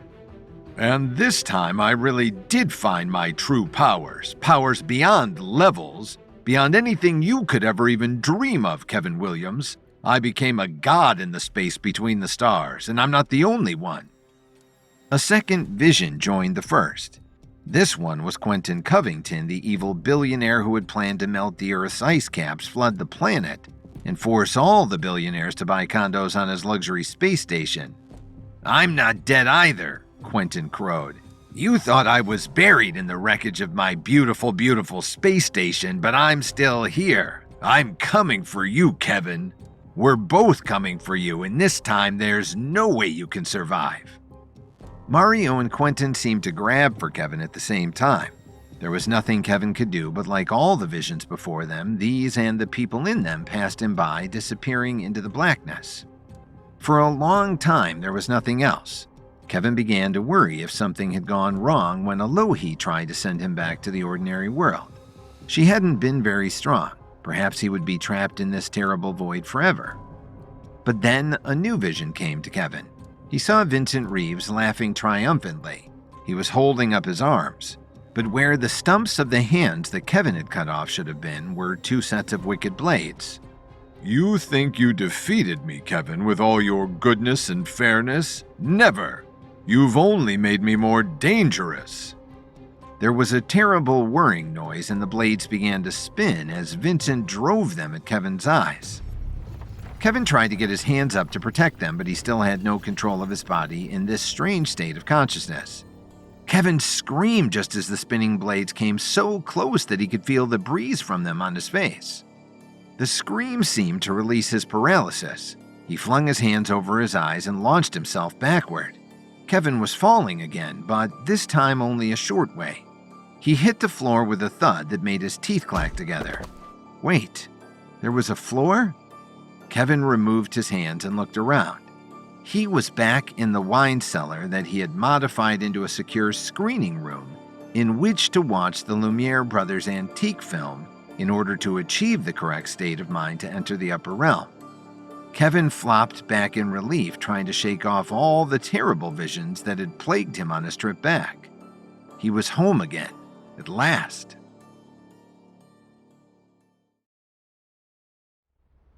Elohi dismissed Kevin from the upper realm and sent him hurtling through the darkness where Kevin, tumbling and falling, had visions from his past that were filled with happiness, sadness, and danger.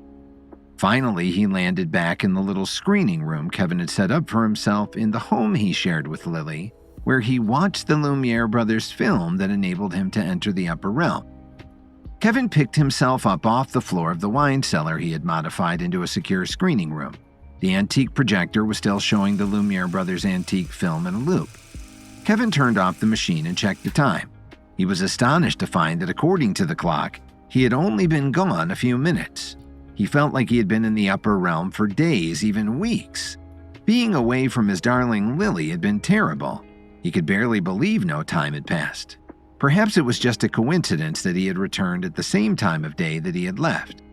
Kevin raced upstairs to be sure. Missy the cat and Hank the dog were having a nap together in the living room. They greeted Kevin warmly, but not as if they hadn't seen him in weeks. But this was hardly proof of anything. From his ability to communicate with animals, Kevin knew their sense of time was very different from humans. "Kevin Williams! Where on earth have you been?" a voice screeched behind him. Kevin turned to see Lily's mother, Dorothy, bearing down on him in full shrew mode. Kevin's heart sank. Maybe he really had been gone as long as he thought. "I'm sorry," Kevin said. He almost never apologized to Dorothy because he almost never had anything to apologize for. But if he had disappeared for weeks without even letting Lily know that he was going or how long he expected to be gone, Kevin really did have a lot to say he was sorry for. "Are Lily and the babies in her womb okay?" he asked anxiously. "How can they be okay when their husband and father disappears off the face of the earth and doesn't even bother to tell anyone where he's going?" Dorothy scolded. Kevin cringed, knowing she had a point. "Have I been gone a very long time?" "Didn't you even bother to keep track? You've been gone for practically forever." Dorothy threw up her hands in despair. "An hour or two at least." Kevin had begun to worry that even more time had passed in the ordinary world than he had experienced in the upper realm. And then the last part of Dorothy's speech registered. "What? Did you just say it was only a couple of hours?" he asked, incredulous. "Why bother to ask a question if you don't even listen to the answer?" Dorothy replied. "Or is that you just never clean out your ears? And don't tell me an hour or two doesn't matter. Lily's been working herself to a shadow while you were goofing off in your man cave in the basement. She was putting things away in the nursery, and now something about the mayor's house has come up and—" Kevin didn't even bother to keep listening. Once he knew he hadn't accidentally abandoned his darling Lily for weeks, he wanted to see her as soon as possible. Lily wouldn't have missed her husband after only an hour or two, but for Kevin it had been a long time. He couldn't wait to see her. The door to Lily's office was open. She was discussing something with one of her staffers. Lily had recently been elected the mayor of Chicago. Now her dear friend Rachel and her head of staff, Ruby Kincaid, were her closest advisors. "I know this is an important speech," Lily was saying, "and I want to honor Chicago tradition by making it from the steps of the mayor's mansion. But that doesn't mean—" She was cut off because Kevin had stalked across the room, taken her into his arms, and planted a big kiss right on her mouth. He didn't even care that Rachel and Ruby were watching. "Kevin!" Lily exclaimed once the kiss broke. "My goodness, what's gotten into you? Not that I'm complaining." Kevin smiled into her eyes. "I just missed you, is all." "But we just saw each other a few hours ago." Lily protested with a laugh. His Lily looked beautiful as always. Now the health and happiness of carrying twins made her even more so. "Maybe Kevin can help us with this issue," Rachel interjected, trying to get the meeting back on track. I'm always happy to help, Kevin offered as he settled into the seat nearest Lily. What's the issue? It's my State of the City speech I'm going to give as mayor of Chicago, Lily explained. Traditionally, it's given from the front steps of the mayor's house, the Wrigley Mansion in Lincoln Park. That doesn't sound like a problem to me, Kevin frowned. Unless it rains, of course. The problem is that the upcoming speech has shown a spotlight on the fact that the mayor of Chicago isn't living in the mayor's mansion, Ruby added. She's living here in the suburbs. It's not exactly the beating heart of the city. But I love it here, Lily protested. It's a public relations nightmare, though, Ruby countered. We don't want people thinking you're not taking the job seriously. Nobody could take the job more seriously than Lily, loyal Rachel spoke up. But I agree it doesn't look great, and the city has to pay for the upkeep of the mansion whether anyone is living there or not. With no one in residence, it will seem like city resources are being wasted. Lily considered the problem. I admit I don't always love my commutes. Morning traffic is bad enough, but evenings are worse.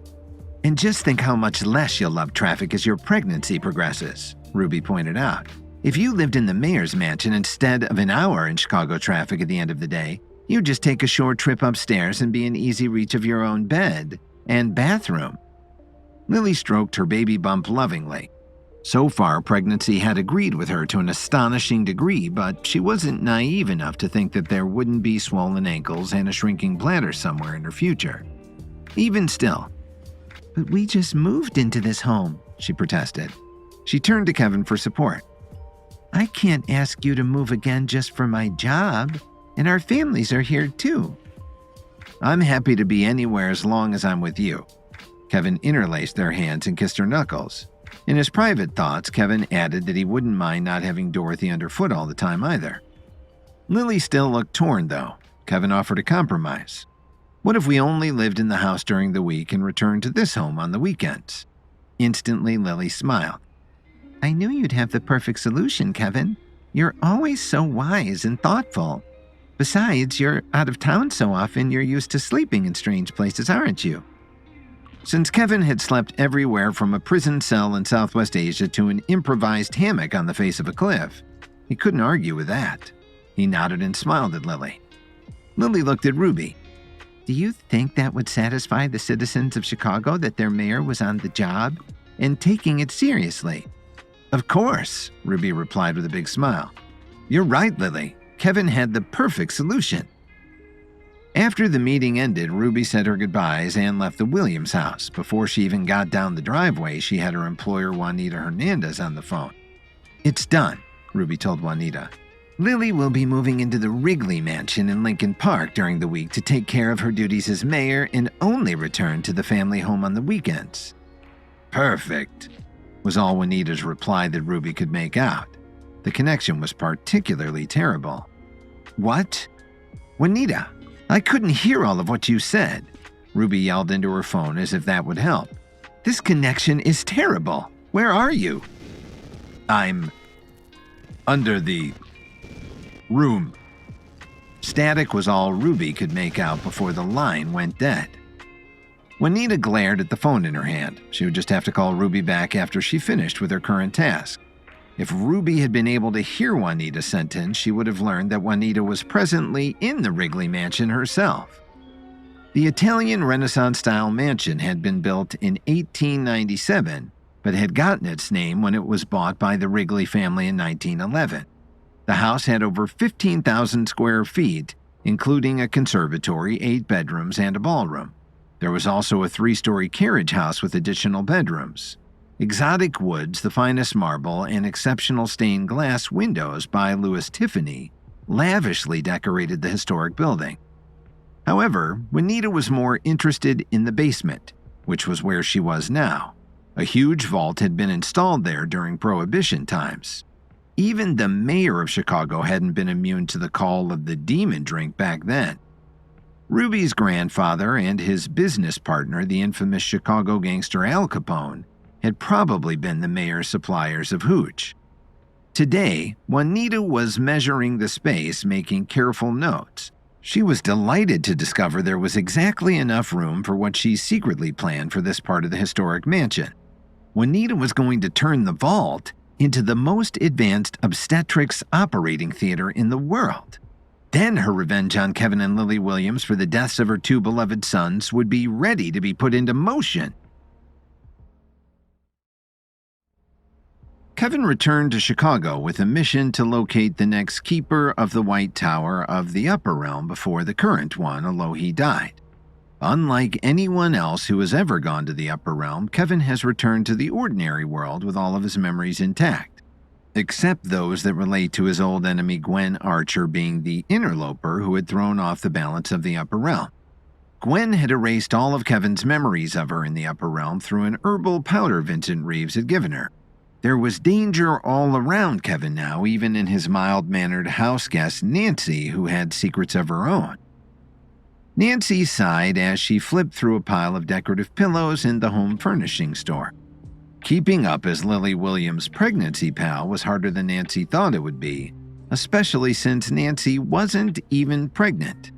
Nancy had only been pretending to be pregnant on orders from Juanita Hernandez, who wanted someone to keep a close eye on Lily for evil, scheming reasons of her own. Nancy had been pretending for months that she was going through her pregnancy at the same time Lily was. She had even convinced Lily that Nancy should move into the Williams family home by hiring a goon by the name of Sid to pose as Nancy's abusive ex-boyfriend.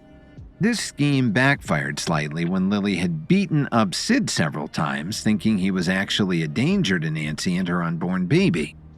Pregnancy gave Lily strange abilities far beyond those of most expectant mothers who usually only found themselves craving pickles and ice cream.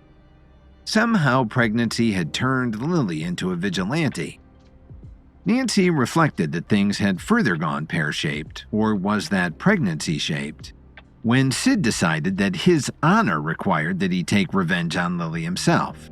Juanita Hernandez was determined that Lily be as healthy as possible for the sake of her babies, and Juanita's ultimate revenge, so Juanita arranged for Sid to die. Now, due to a stolen sonogram, everybody thought that Nancy was pregnant with twins, the same way that Lily was. Nancy had been faking her baby bump with a series of graduated pillows, but she hadn't calculated for twins. Now she needed to get an entirely new set of pillows to keep up the illusion and keep the payments from Juanita coming in. Nancy adjusted her current baby bump pillow. No matter how much she tried, the darn things never stayed in place. She took her selections to the cash register and handed over her credit card.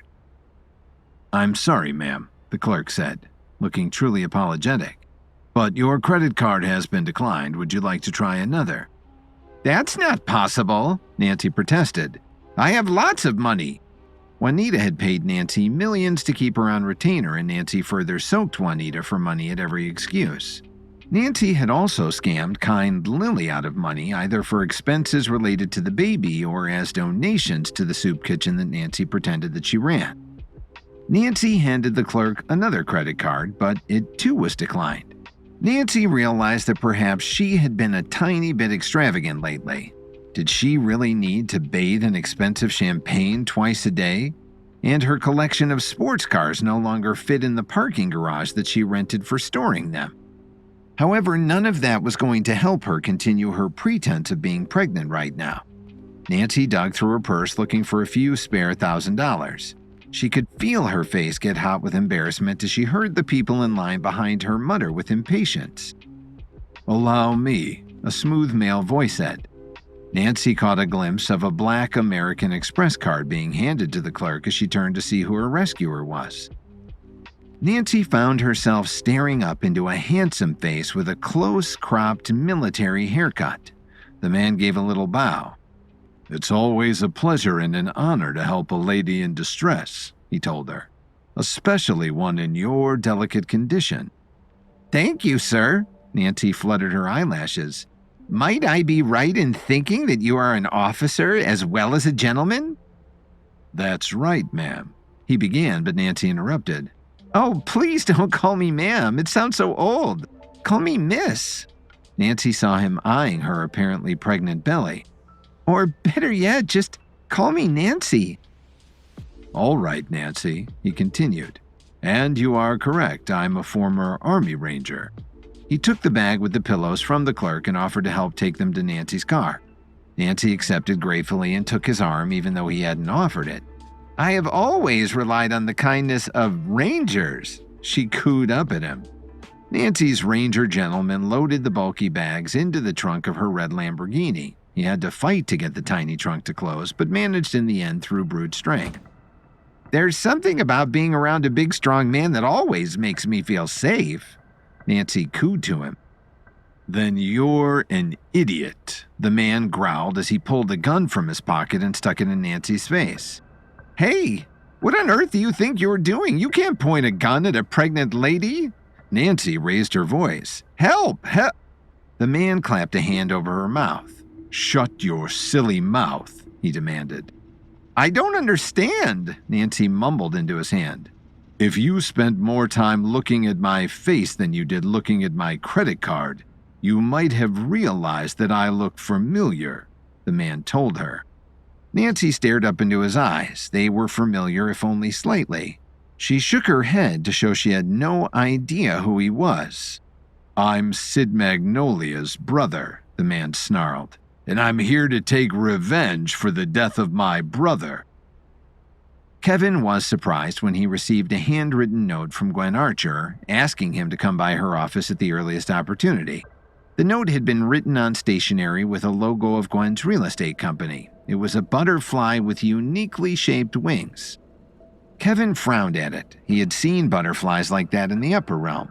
Giant, colorful butterflies that had been the reason that so many of the residents there had acted like childish imbeciles.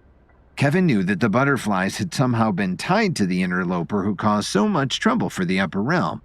But now that he thought about it, he couldn't remember exactly how. The interloper could not be related to Gwen herself, Kevin believed, because Gwen Archer barely was a level 3 the last time he had checked. There was no way she would have been able to achieve the correct state of mind to enter the upper realm. But the note was unusual enough to pique Kevin's interest, and he swung by her office later the same day. Gwen was behind her desk with a $1 million view of Chicago framed by the floor-to-ceiling windows. One hand was concealed in a drawer when her assistant showed Kevin in. Well, why do you want to see me? Kevin demanded. Gwen eyed Kevin suspiciously. Is that all you really have to say to me? You're the one who asked for this meeting, Kevin retorted impatiently. Say your piece and let me get on with my day. Gwen immediately relaxed and took her hand from her desk drawer. She shut the drawer and got to her feet. She gave Kevin a short sales pitch for a lakeside condo project that she was dangling before wealthy investors like Kevin. Kevin shook his head. You've got to be crazy. You don't think I'd ever actually invest in one of your projects after everything that you've done, do you? I wouldn't trust you as far as I could throw you. Kevin rethought his last sentence. Actually, I could throw you a lot further than I would ever trust you. Oh, that's right, Gwen sneered.